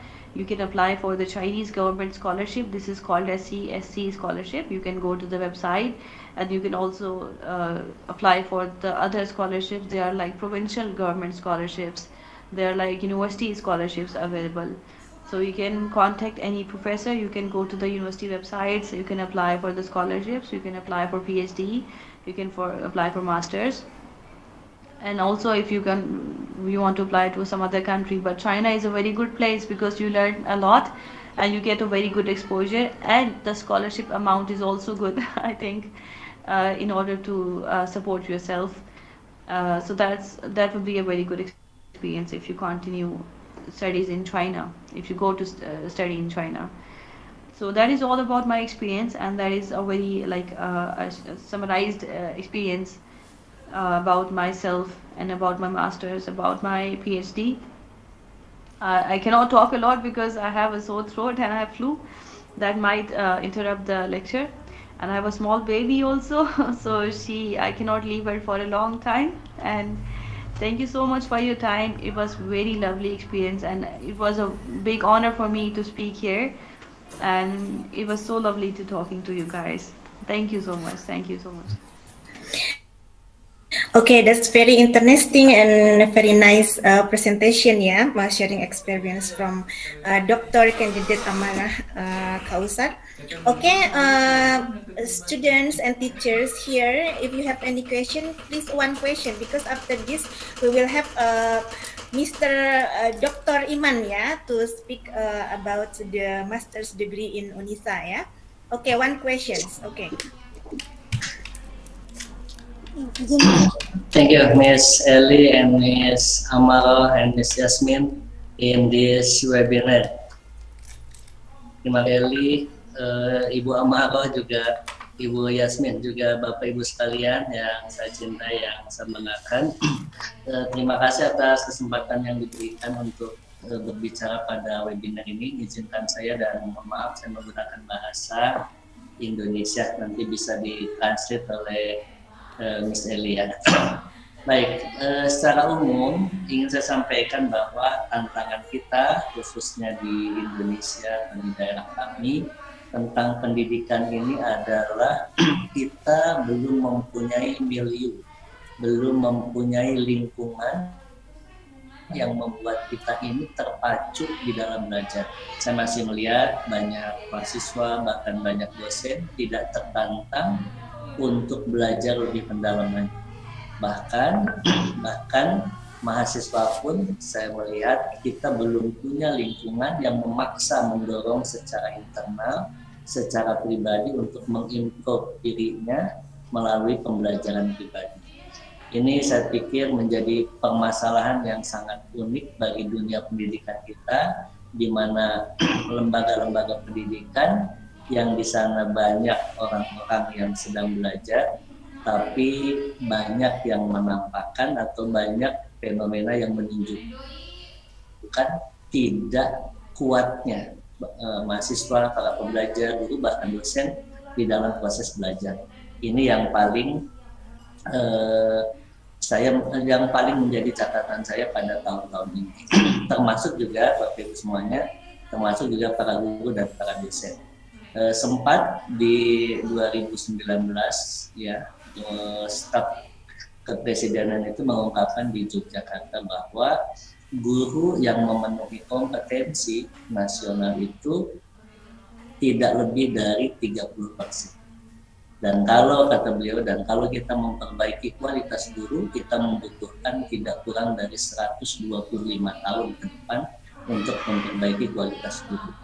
Nah, saya pikir ini adalah kalimat untuk memberikan motivasi kepada kita semuanya, bagaimana kita, mahasiswa, guru, dan dosen bisa bersatu padu, kemudian juga bisa memotivasi diri untuk meningkatkan kualitas kita melalui pembelajaran. Bisa melalui webinar, bisa melalui penulisan, bisa melalui pengabdian kepada masyarakat, bisa juga kita mengadakan kolaborasi dengan para pelajar bahkan dosen di negara-negara lain. Terima kasih sekali Bu Eli sudah memfasilitasi kami semuanya. Setidaknya bagi saya pribadi ini memotivasi saya untuk belajar lebih mendalam lagi. Kemudian juga yang menjadi tantangan buat kami saat ini dalam catatan saya itu adalah dosen dan guru tidak lagi atau setidaknya kurang yang memberikan motivasi kepada siswa untuk bisa belajar mandiri. Tadi sudah disampaikan oleh Miss Yasmin misalnya bagaimana tentang memanfaatkan kita dalam Google, ya, kemudian juga bagaimana kita memanfaatkan internet banking ini menjadi suasana belajar. Tetapi ada catatannya adalah ketika mental kita ini tidak kuat, maka yang terjadi, yang sekarang banyak terjadi itu adalah plagiarisme kita cukup tinggi. Bagaimana sesuatu yang dimudahkan kemudian menjadi sebuah fasilitas yang dinikmati. Seharusnya ini menjadi kemudahan kita untuk belajar, tapi ada pelanggaran etika yang kita lakukan, di antaranya adalah plagiarisme. Kemudian juga dengan kemudahan juga ternyata ketika mentalnya tidak kuat, ini juga menjadikan pengambilan ilmu pengetahuan, khususnya informasi tentang pengetahuan ini juga jadi lebih mudah antara diklaim oleh satu peneliti dan oleh peneliti yang lain. Disinilah kita membutuhkan kejujuran tingkat tinggi Bapak Ibu semuanya yang saya banggakan, agar kita tetap menjaga mental kita walaupun ada banyak kemudahan. Satu saat saya berharap kita semuanya bisa bangkit dari keadaan ini dan menjadikan Indonesia ini menjadi negara yang terbaik dalam dunia pendidikan. Ya, insya Allah kita tidak kalah ya Miss Ammarah dengan Pakistan. Kita juga insya Allah secara intelektual tidak kalah dengan China, tapi yang sekarang kita masih merasakan kalah, itu dari sisi lingkungan juga dari sisi mental kita. Semoga bermanfaat apa yang bisa saya sampaikan. Terima kasih sekali lagi Miss Eli, Miss Ammarah, Miss Yasmin, juga Bapak Ibu semuanya. Semoga bermanfaat dan insya Allah kita akan ketemu lagi di sesi yang akan datang. Terima kasih, thank you very much. Assalamualaikum warahmatullahi wabarakatuh.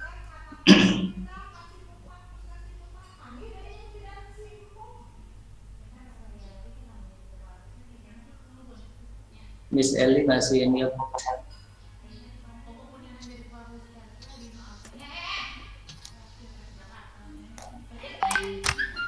Miss Eli can open mic. Sorry. Thank you so much, Dr. Iman, for your wonderful speech. Also, Dr. Candidate Ammarah Kausar from Pakistan. Yeah, today is a very wonderful day, and I'm really sorry for the audience who have a lot of questions. I believe you can ask the question by WhatsApp. Yeah, next time. And then now, before we end this meeting, because our time is very limited, I would like to welcome the representative of AGPAII, the chief of AGPAII, Bapak Asep Gunawan MPDI ya. Silakan Pak Asep, please Pak Asep, sekaligus menutup acara ini, silakan. Oke, Mrs. Eli, ini udah terdengar suara saya? Ya, Pak Asep, please turn on your video. Oke. Bismillahirrahmanirrahim. Assalamualaikum warahmatullahi wabarakatuh. Waalaikumsalam. Videonya Pak, tolong Pak, videonya. Biar ini udah dibuka? Kita belum bisa ngelihat. Not yet. Gimana? Gimana? Belum. Oke. Ya. Ini centangnya udah saya hilangkan. Udah. Udah. Ya, silakan Pak. Bismillahirrahmanirrahim. Innalhamdulillah nahmaduhu wa nasta'inuhu wa nastaghfiruhu wa na'udzu billahi min syururi anfusina wa sayyiati a'malina. May yahdihillahu fala mudilla lahu wa may yudlil fala hadiyalah. Asyhadu an la ilaha illallah wahdahu la syarikalah wa asyhadu anna Muhammadan abduhu wa rasuluh.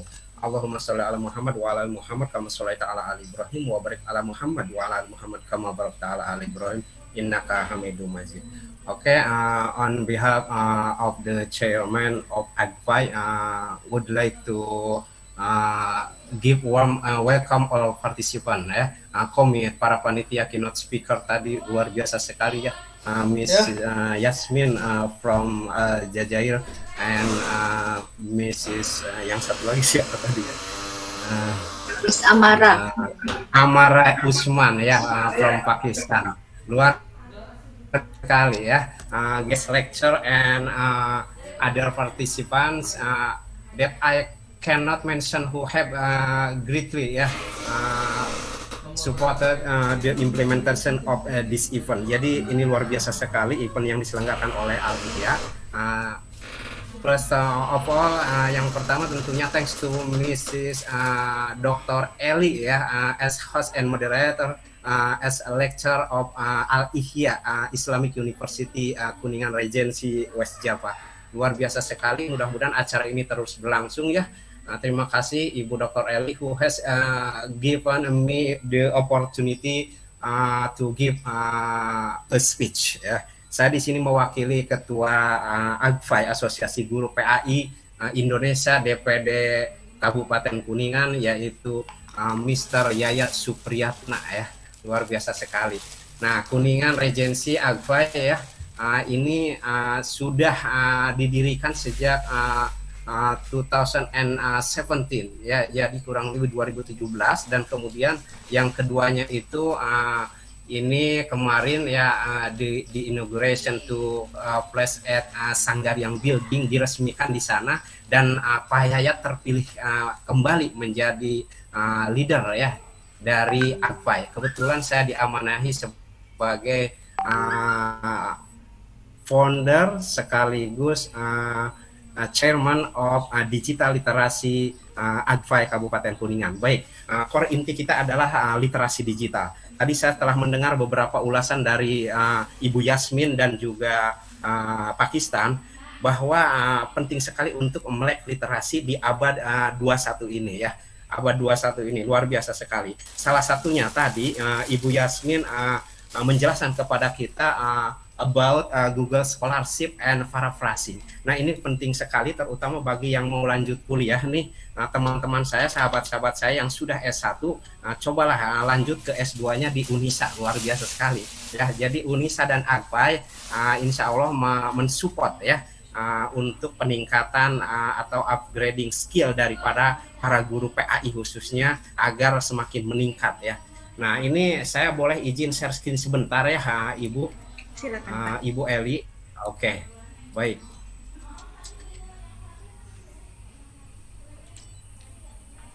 Bagaimana, sudah ya?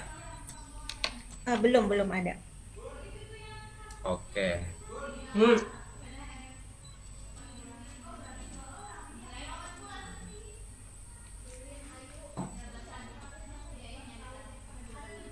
Bagaimana, sudah terlihat ya?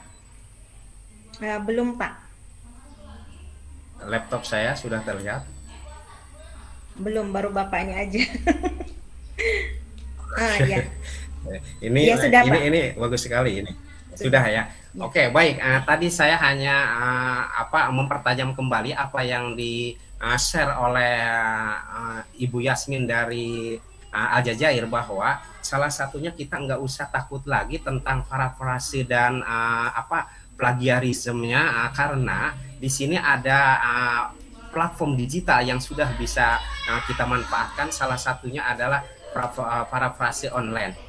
Nah, parafrase online nanti sahabat-sahabat AGPAII dan yang lainnya tinggal ketik saja ya di Google Chrome ini di bagian atas editpad.org dan seterusnya. Kemudian kita masukkan apa yang kita dapat untuk sebagai 3 referensi ya, syarat minimal 3 referensi ya. Kalau untuk tesis paling tidak 10 lah, syukur kalau 30, begitupun doktor lebih dari itu ya. Nah, misalnya kita mempunyai 1 referensi saja, ini contoh saja ya, ini contoh saja. Pertama, kita tentunya membutuhkan 1 referensi. Anggap saja kita judulnya adalah pembelajaran berbasis proyek, karena kita akan memasuki kurikulum merdeka di bulan Juli, dan di sana Mas Menteri mengamanahkan kita agar membuat ekskul ya, ekstrakurikuler berbasis proyek ya. Nah, kita misalnya mengangkat jurnal ini pembelajaran berbasis proyek. Nah, lalu kita enter. Ini sekedar contoh saja bahwa luar biasa platform digital ini dan kita bisa manfaatkan. Nah, lalu kita mempunyai ini 1 model pembelajaran proyek berbasis proyek. Nah, ini diklik ya Bapak Ibu. Ini salah satu contoh saja. Sebelum kita jadikan skripsi kita atau tesis kita, tentunya dari 3 referensi karya orang lain harus kita temukan dulu di Google Scholar ya, di Google Scholar. Nah, kita sudah menemukannya. Ini sekedar contoh saja ya. Contoh saja. Nah, misalnya menurut Afriana, pembelajaran berbasis proyek merupakan model pembelajaran yang berpusat pada peserta didik. Jadi ini tentunya akan cocok sekali dengan kurikulum merdeka ya, yang memerdekakan anak didik sebagai pencari sumber-sumber belajar di dunia maya. Jadi kita tidak lagi menjadi orang pintar atau sok-sokan di kelas, tapi kita hanya fasilitator. Nah, kita copy yang ini. Cukup kita copy ya. Kemudian copy, lalu kita masukkan ke tempat yang tadi yaitu editpad.org. Ya, di sini kita paste, kita tempel ya. Nah, kemudian Bapak Ibu, di sini ada keterangan I am not a robot. Kita klik saja, lalu kita parafrasikan ya, Klik parafrasikan. Maka yang sebelah kiri akan diikhtiarkan oleh mesin ini untuk muncul di sebelah kanannya. Kita tunggu sampai presentasinya until 100% dan sudah selesai, alhamdulillah. Nah, sebelah kiri itu adalah karya orang lain dari 3 jurnal yang kita pilih, misalnya dari Universitas A, Universitas B, dan Universitas C. Yang satu dari Pakistan, yang satu dari Aljazair, yang satu dari Unisa. Kita masukkan 3-3-nya, tapi one by one, tentunya satu persatu dulu masukkan. Lalu sebelah kanannya akan muncul. Menurut Alfriana tahun 2015 ini sama. Yang sebelah kanannya juga menurut Afriana, pembelajaran berbasis proyek bla bla bla, pembelajaran berbasis proyek. Nah, di sini sudah adalah, sedangkan di kiri merupakan. Jadi seperti ini. Jadi ada semacam pengembangan dari karya orinya, bahwa kita tidak serta-merta mengcopy paste karya orang lain lalu dijadikan skripsi atau tesis kita atau disertasi kita untuk dokter. Nah, seperti itu. Ini hanya sekedar berbagi saja, sharing dari AGPAII, bahwa di zaman now ini para guru PAI dan yang lainnya sangat memungkinkan untuk lebih keren dibanding abad-abad sebelumnya. S1 kita taklukkan, lalu lanjut untuk kuliah di S2, S2 kita taklukkan, lalu mudah-mudahan ada rezeki atau beasiswa Unisa dan AGPAII, lalu kita masuk ke S3.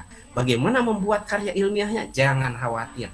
Di internet banyak menyediakan sumber-sumber pembelajaran, kita cari, namun kita tetap fokus untuk jauh dari plagiarisme. Caranya ya seperti ini. Nah, sebelah kiri adalah karya asli dari orang lain, sebelah kanan adalah pengembangan dari karya aslinya. Nah, kemudian apakah yang kanan bisa kita tempel di Microsoft Word atau Google Doc? Bisa, yaitu dengan cara mengklik copy, tombol copy di sebelah kanannya. Kemudian apakah ingin lebih aman? Kalau ingin lebih aman, maka kita tinggal ngecek plagiarismenya, yaitu tombol di bagian bawah di sebelah kiri summarize, klik. Nah, seperti itu.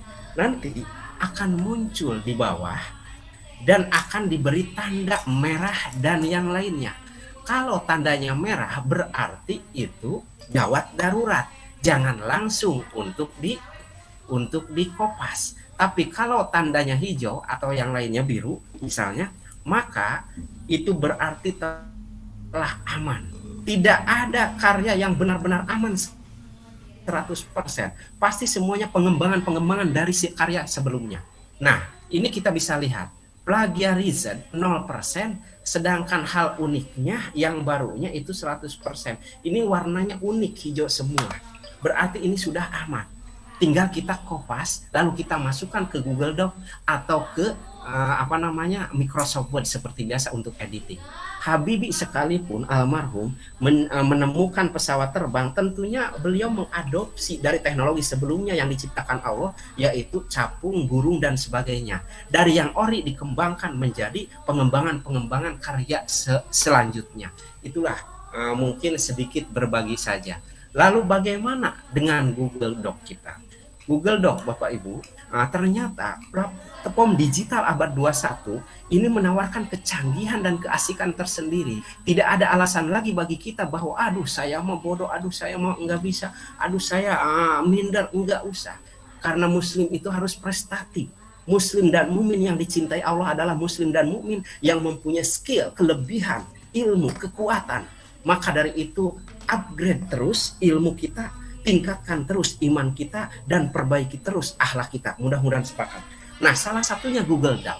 Saya membuat kurikulum PT, short CV, lalu saya antarkan tadi siang mendadak ke Ibu Dr. Eli. Saya cukup berbicara, lalu pembicaraan saya berubah jadi ketikan. Ini telah saya latihkan melalui AGPAII di kampus tercinta yaitu Unisa di lantai 2. Kalau enggak salah bulan Mei. Caranya begini Bapak Ibu. Misalnya Bapak Ibu punya nama, ya namanya itu bukan Asep Gunawan, tapi misalnya Rina atau siapa, lalu kita masuk ke format, ya ke tool, lalu kita pilih voice typing, ya kita mendikte. Caranya Bapak Ibu tentukan bahasanya. Kalau tadi Miss Aljazair dan Miss Pakistan berbicara, kita rekam dengan bahasa Inggris, maka akan keluar translatornya. Penerjemahnya itu, mesin penerjemahnya akan mengeluarkan translate atau terjemahannya. Tapi saya tidak akan menggunakan bahasa Inggris. Saya akan menggunakan bahasa Indonesia dulu, ya. Caranya Bapak Ibu klik segitiga kecil di sebelah kiri atas, di atas gambar mikrofon, lalu klik bahasa Indonesia, kemudian mikrofon yang masih warna grey atau abu, karena internasional ini grey-nya disebut ya grey atau abu, maka kita klik sehingga warnanya orange, ya. Rina Sebastian, Cianjur, Jawa Barat. Saya mohon konfirmasi bagaimana sudah melihat perubahannya Bapak Ibu?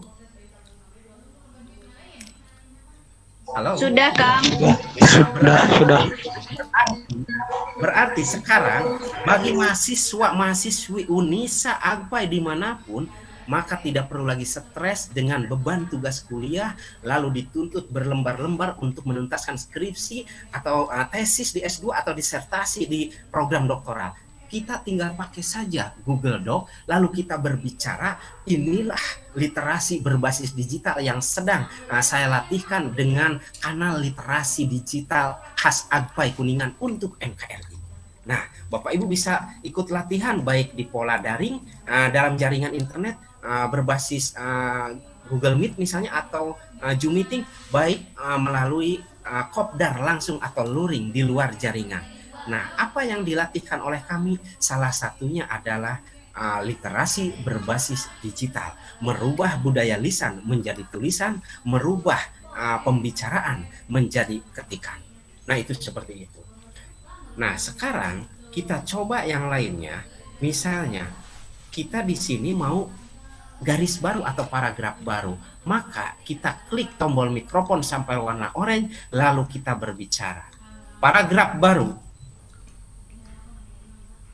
Ternyata pindah alias enter. Sekarang saya akan coba bila mana ada dosen Unisa menugaskan mahasiswanya untuk typing, mengetik Lughatul Arabiyah berbahasa Arab. Tapi kita jangan stres, jangan bingung di mana tombol Arabiknya. Sedangkan tombol Arabik di Chromebook kita ataupun di laptop kita itu semuanya Latin, bahasa Indonesia dan lain sebagainya. Tinggal kita pilih saja. Lalu ganti bahasa menjadi Al-Arabiyah. Kita coba ya Bapak Ibu, mudah-mudahan berhasil. Dan jangan salah, ini sangat tergantung pada koneksi internet. Bismillahirrahmanirrahim. Assalamualaikum warahmatullahi wabarakatuh. Hayabana nasyuru ilallah alladzi an'amna alaina ni'matan katsiratan jiddan. Lalu kita enter. Bagaimana Bapak Ibu? Apakah Arabiknya sudah muncul di hadapan Bapak Ibu? Mantap Kang Asep. Alhamdulillah. Mudah-mudahan inspirasi ya. Siapapun kita, dimanapun kita, sebagai apapun kita, level pendidikan seperti apapun kita, tetaplah menjadi insan-insan yang terbaik di muka bumi, yaitu tanpa ulinas, yang senantiasa menebar manfaat bagi sesama. Semoga sepakat. Setuju?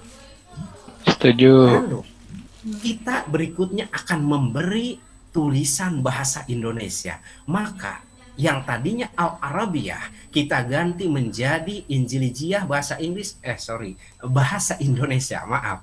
Nah, lalu kita artikan tulisan Arab yang tadi. Sekarang guru zaman now, pendidik hebat, orang tua zaman now, tidak boleh ada alasan lagi. Aduh, saya belum bisa ngaji.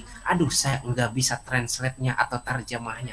Cukup diklik tombol mikrofon warna grey, abu menjadi orange. Setelah orang berbicaralah mengartikan yang di atas. Dengan nama Allah yang Maha Pengasih, Maha Penyayang. Semoga keselamatan, kesejahteraan menjadi milik Anda, duhai saudaraku. Begitupun juga kebarokahan dari Allah dan juga kasih sayangnya. Marilah kita bersyukur kepada Allah atas segala nikmat yang telah dianugerahkan kepada kita. Al-Kausar, nikmat yang begitu banyak. Selesai. Nah, Bapak Ibu, selanjutnya Bapak Ibu tinggal kirim ke editor untuk diedit sebelum nantinya diurus ISBN atau izin penerbitan dari Perpusnas, Perpustakaan Nasional Jakarta, kemudian kita cetak jadi buku antologi atau keroyokan atau berjamaah. Jangan khawatir. Justru sekarang pembelajaran kurikulum merdeka yang harus dikembangkan adalah kolaborasi, kerjasama, ta'awunu alal birri wat taqwa. Kolaborasilah dalam aksi-aksi menebar kemanfaatan, kebajikan dan ketakwaan. Wala ta'awanu alal itsmi wal udwan. Jangan kolaborasi dalam perbuatan dosa dan permusuhan. Itu ayat Allah. Nah, program ini memungkinkan guru dan orang tua zaman now untuk mengkolaborasikan antar unsur-unsur yang lain, antar potensi-potensi umat yang terserah di lapangan. Cara mengkolaborasikan adalah saya akan mengirim kepada Bapak Ibu sekalian yang hadir di sini, cukup dengan menekan tombol share warna biru, blue color, di pojok kanan atas. Bagaimana Bapak Ibu terlihat tombol share-nya? Di pojok kanan atas. Lalu get link-nya, saya ingin mendapatkan link, tapi Bapak Ibu pilih anyone with the link, kemudian kita copy link-nya, lalu saya kirim ke apa ini namanya? Kita sekarang sedang berada di mana? Di Google Meet. Lalu saya kirim ke kolom chat. Maka Bapak Ibu se-Indonesia anggap saja itu adalah sahabat-sahabat editor saya yang akan mengedit tulisan saya tadi. Lalu saya masuk ke kolom chat dengan semua orang, saya kirim. Lalu saya ketik, sahabat-sahabatku se-NKRI. Karena ini kan belajar tanpa batas. Kita tidak lagi terhalang dengan batasan ruang dan waktu. Kalau dulu hanya belajar di kampus Unisa, maka mahasiswa Unisa sekarang sudah ngeling ke Aljazair, ngeling ke Pakistan. Itulah pembelajaran yang tanpa batas. Luar biasa sekali zaman now. Dan itu anugerah Allah yang harus disyukuri. Sekarang sahabat-sahabatku se-NKRI, mohon bantuannya. Saya ketik seperti itu, bantuannya untuk editing karya sederhana saya, sederhana saya ini dengan mengklik link ini. Lalu saya tempel, lalu terima kasih ya. Tetap berbudaya, etika digital khas Islam, walaupun gaul di pergaulan dunia maya, ruang-ruang digital, tetap etika dikedepankan. Terima kasih, itu adalah etika Islam. Yang bersyukur kepada manusia berarti bersyukur pada dirinya dan Allah juga. Terima kasih, and jazakumullah khair.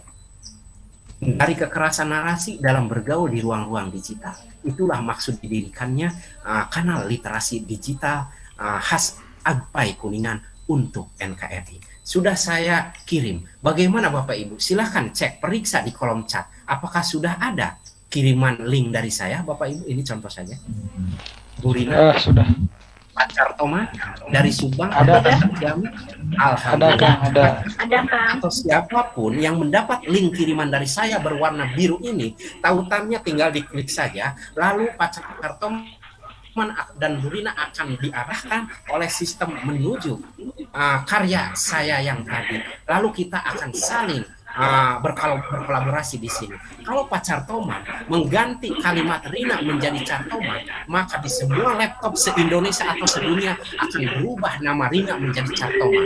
Kalau berubah judul tesisnya dirubah oleh salah satu di antara kita, akan berubah di semua laptop. Itulah kolaborasi khas zaman now. Sebetulnya masih banyak yang akan saya sampaikan, tapi karena keterbatasan waktu dan juga saya kebetulan kebagian sesi terakhir, jadi saya tidak bisa berpanjang kalam pada saat ini. Sekali lagi, AGPAII has entered its second period in Mr. Yayat Supriyatna was elect as chairman. Jadi Pak Yayat ini sebagai ketua dan Pak Asep sekjen dan saya Kang Asep sebagai kabidnya atau buat bidang kurikulum dan pengembangan SDM profesi dengan sekaligus founder bagi kanal pelatihan literasi digital bagi siapapun mahasiswa Unisa atau AGPAII yang lainnya yang ingin lebih melek IT dan giroh untuk lanjut ke S1, S2, S3 silahkan bekerja sama dengan Unisa dan AGPAII. Alhamdulillah ya, last June 1st we have success muskerda musyawarah kerja daerah dan itu kita sudah membuahkan hasil semacam the AGPAII work program for the for the next 5 years. Jadi untuk 5 tahun ke depan mudah-mudahan program-program tersebut bisa lebih maslahat bagi umat, karena hanya dengan itu kita bisa menjadi sebaik-baiknya insan di muka bumi ya. Kemudian saya juga memotivasi diri saya dan juga kepada sahabat-sahabat AGPAII yang lainnya dan juga non AGPAII agar terus-terusan improve ya its academic ya qualification 21st century skill or competence to become a professional GPAI maksudnya guru pendidikan agama Islam. Jadi mulailah kita merubah mindset, hijrah bersama-sama dari gagap teknologi menuju melek IT atau literasi digital. Jangan tanggung-tanggung, mulai sekarang mari kita sama-sama menjadi orang tua zaman now dan pendidik agama Islam yang metal, melek digital. Buah mangga, buah dukun, mangga atuh, wa opik putra wayaya, wa bilahi taufik wal hidayah. Wassalamualaikum warahmatullahi wabarakatuh. Waalaikumsalam warahmatullahi wabarakatuh. Thank you very much, Mr. Asep Gunawan, MPDI, for such a wonderful speech. Thank you today for all the participants of this general lecture. Sebelum saya menutup acara ini, saya akan share dulu bagi Bapak Ibu yang selain Unisa yang dari AGPAII tetapi yang bukan termasuk sivitas akademika dari Unisa, apabila ingin mendapatkan sertifikat nanti silakan hubungi saya ya, atau hubungi Pak Sopandi. Saya sudah memberikan kontaknya ke Pak Asep. Ingin saya share, cuman ini nggak bisa nih, belum bisa di share. But let me try a little. Oke. Sudah bisa, Bu? Oke. Silakan dicatat ya. Silakan dicatat nomor WA-nya bagi yang ingin mendapatkan sertifikat internasional. Silakan langsung dapat menghubungi Kepala Bagian Humas Unisa ya, Pak Sopandi. Nomornya 0813 2491 3168 ya. Di WA aja silakan. Nanti mungkin ada penggantian fee untuk pembuatan sertifikatnya, tapi tidak banyak ya, mungkin hanya 100.000 aja. Silakan nanti menghubungi ya 0813 2491 3168. Mudah-mudahan bisa menambah angka kredit ya jam pelajaran Bapak Ibu semuanya dan menambah kualifikasi sebagai seorang guru atau dosen yang profesional. Okay, thank you so much for your attending this general lecture. Thank you so much, and Alhamdulillahirrabbilalamin. Here I close the lecture, the event. Assalamualaikum warahmatullahi wabarakatuh. Waalaikumsalam.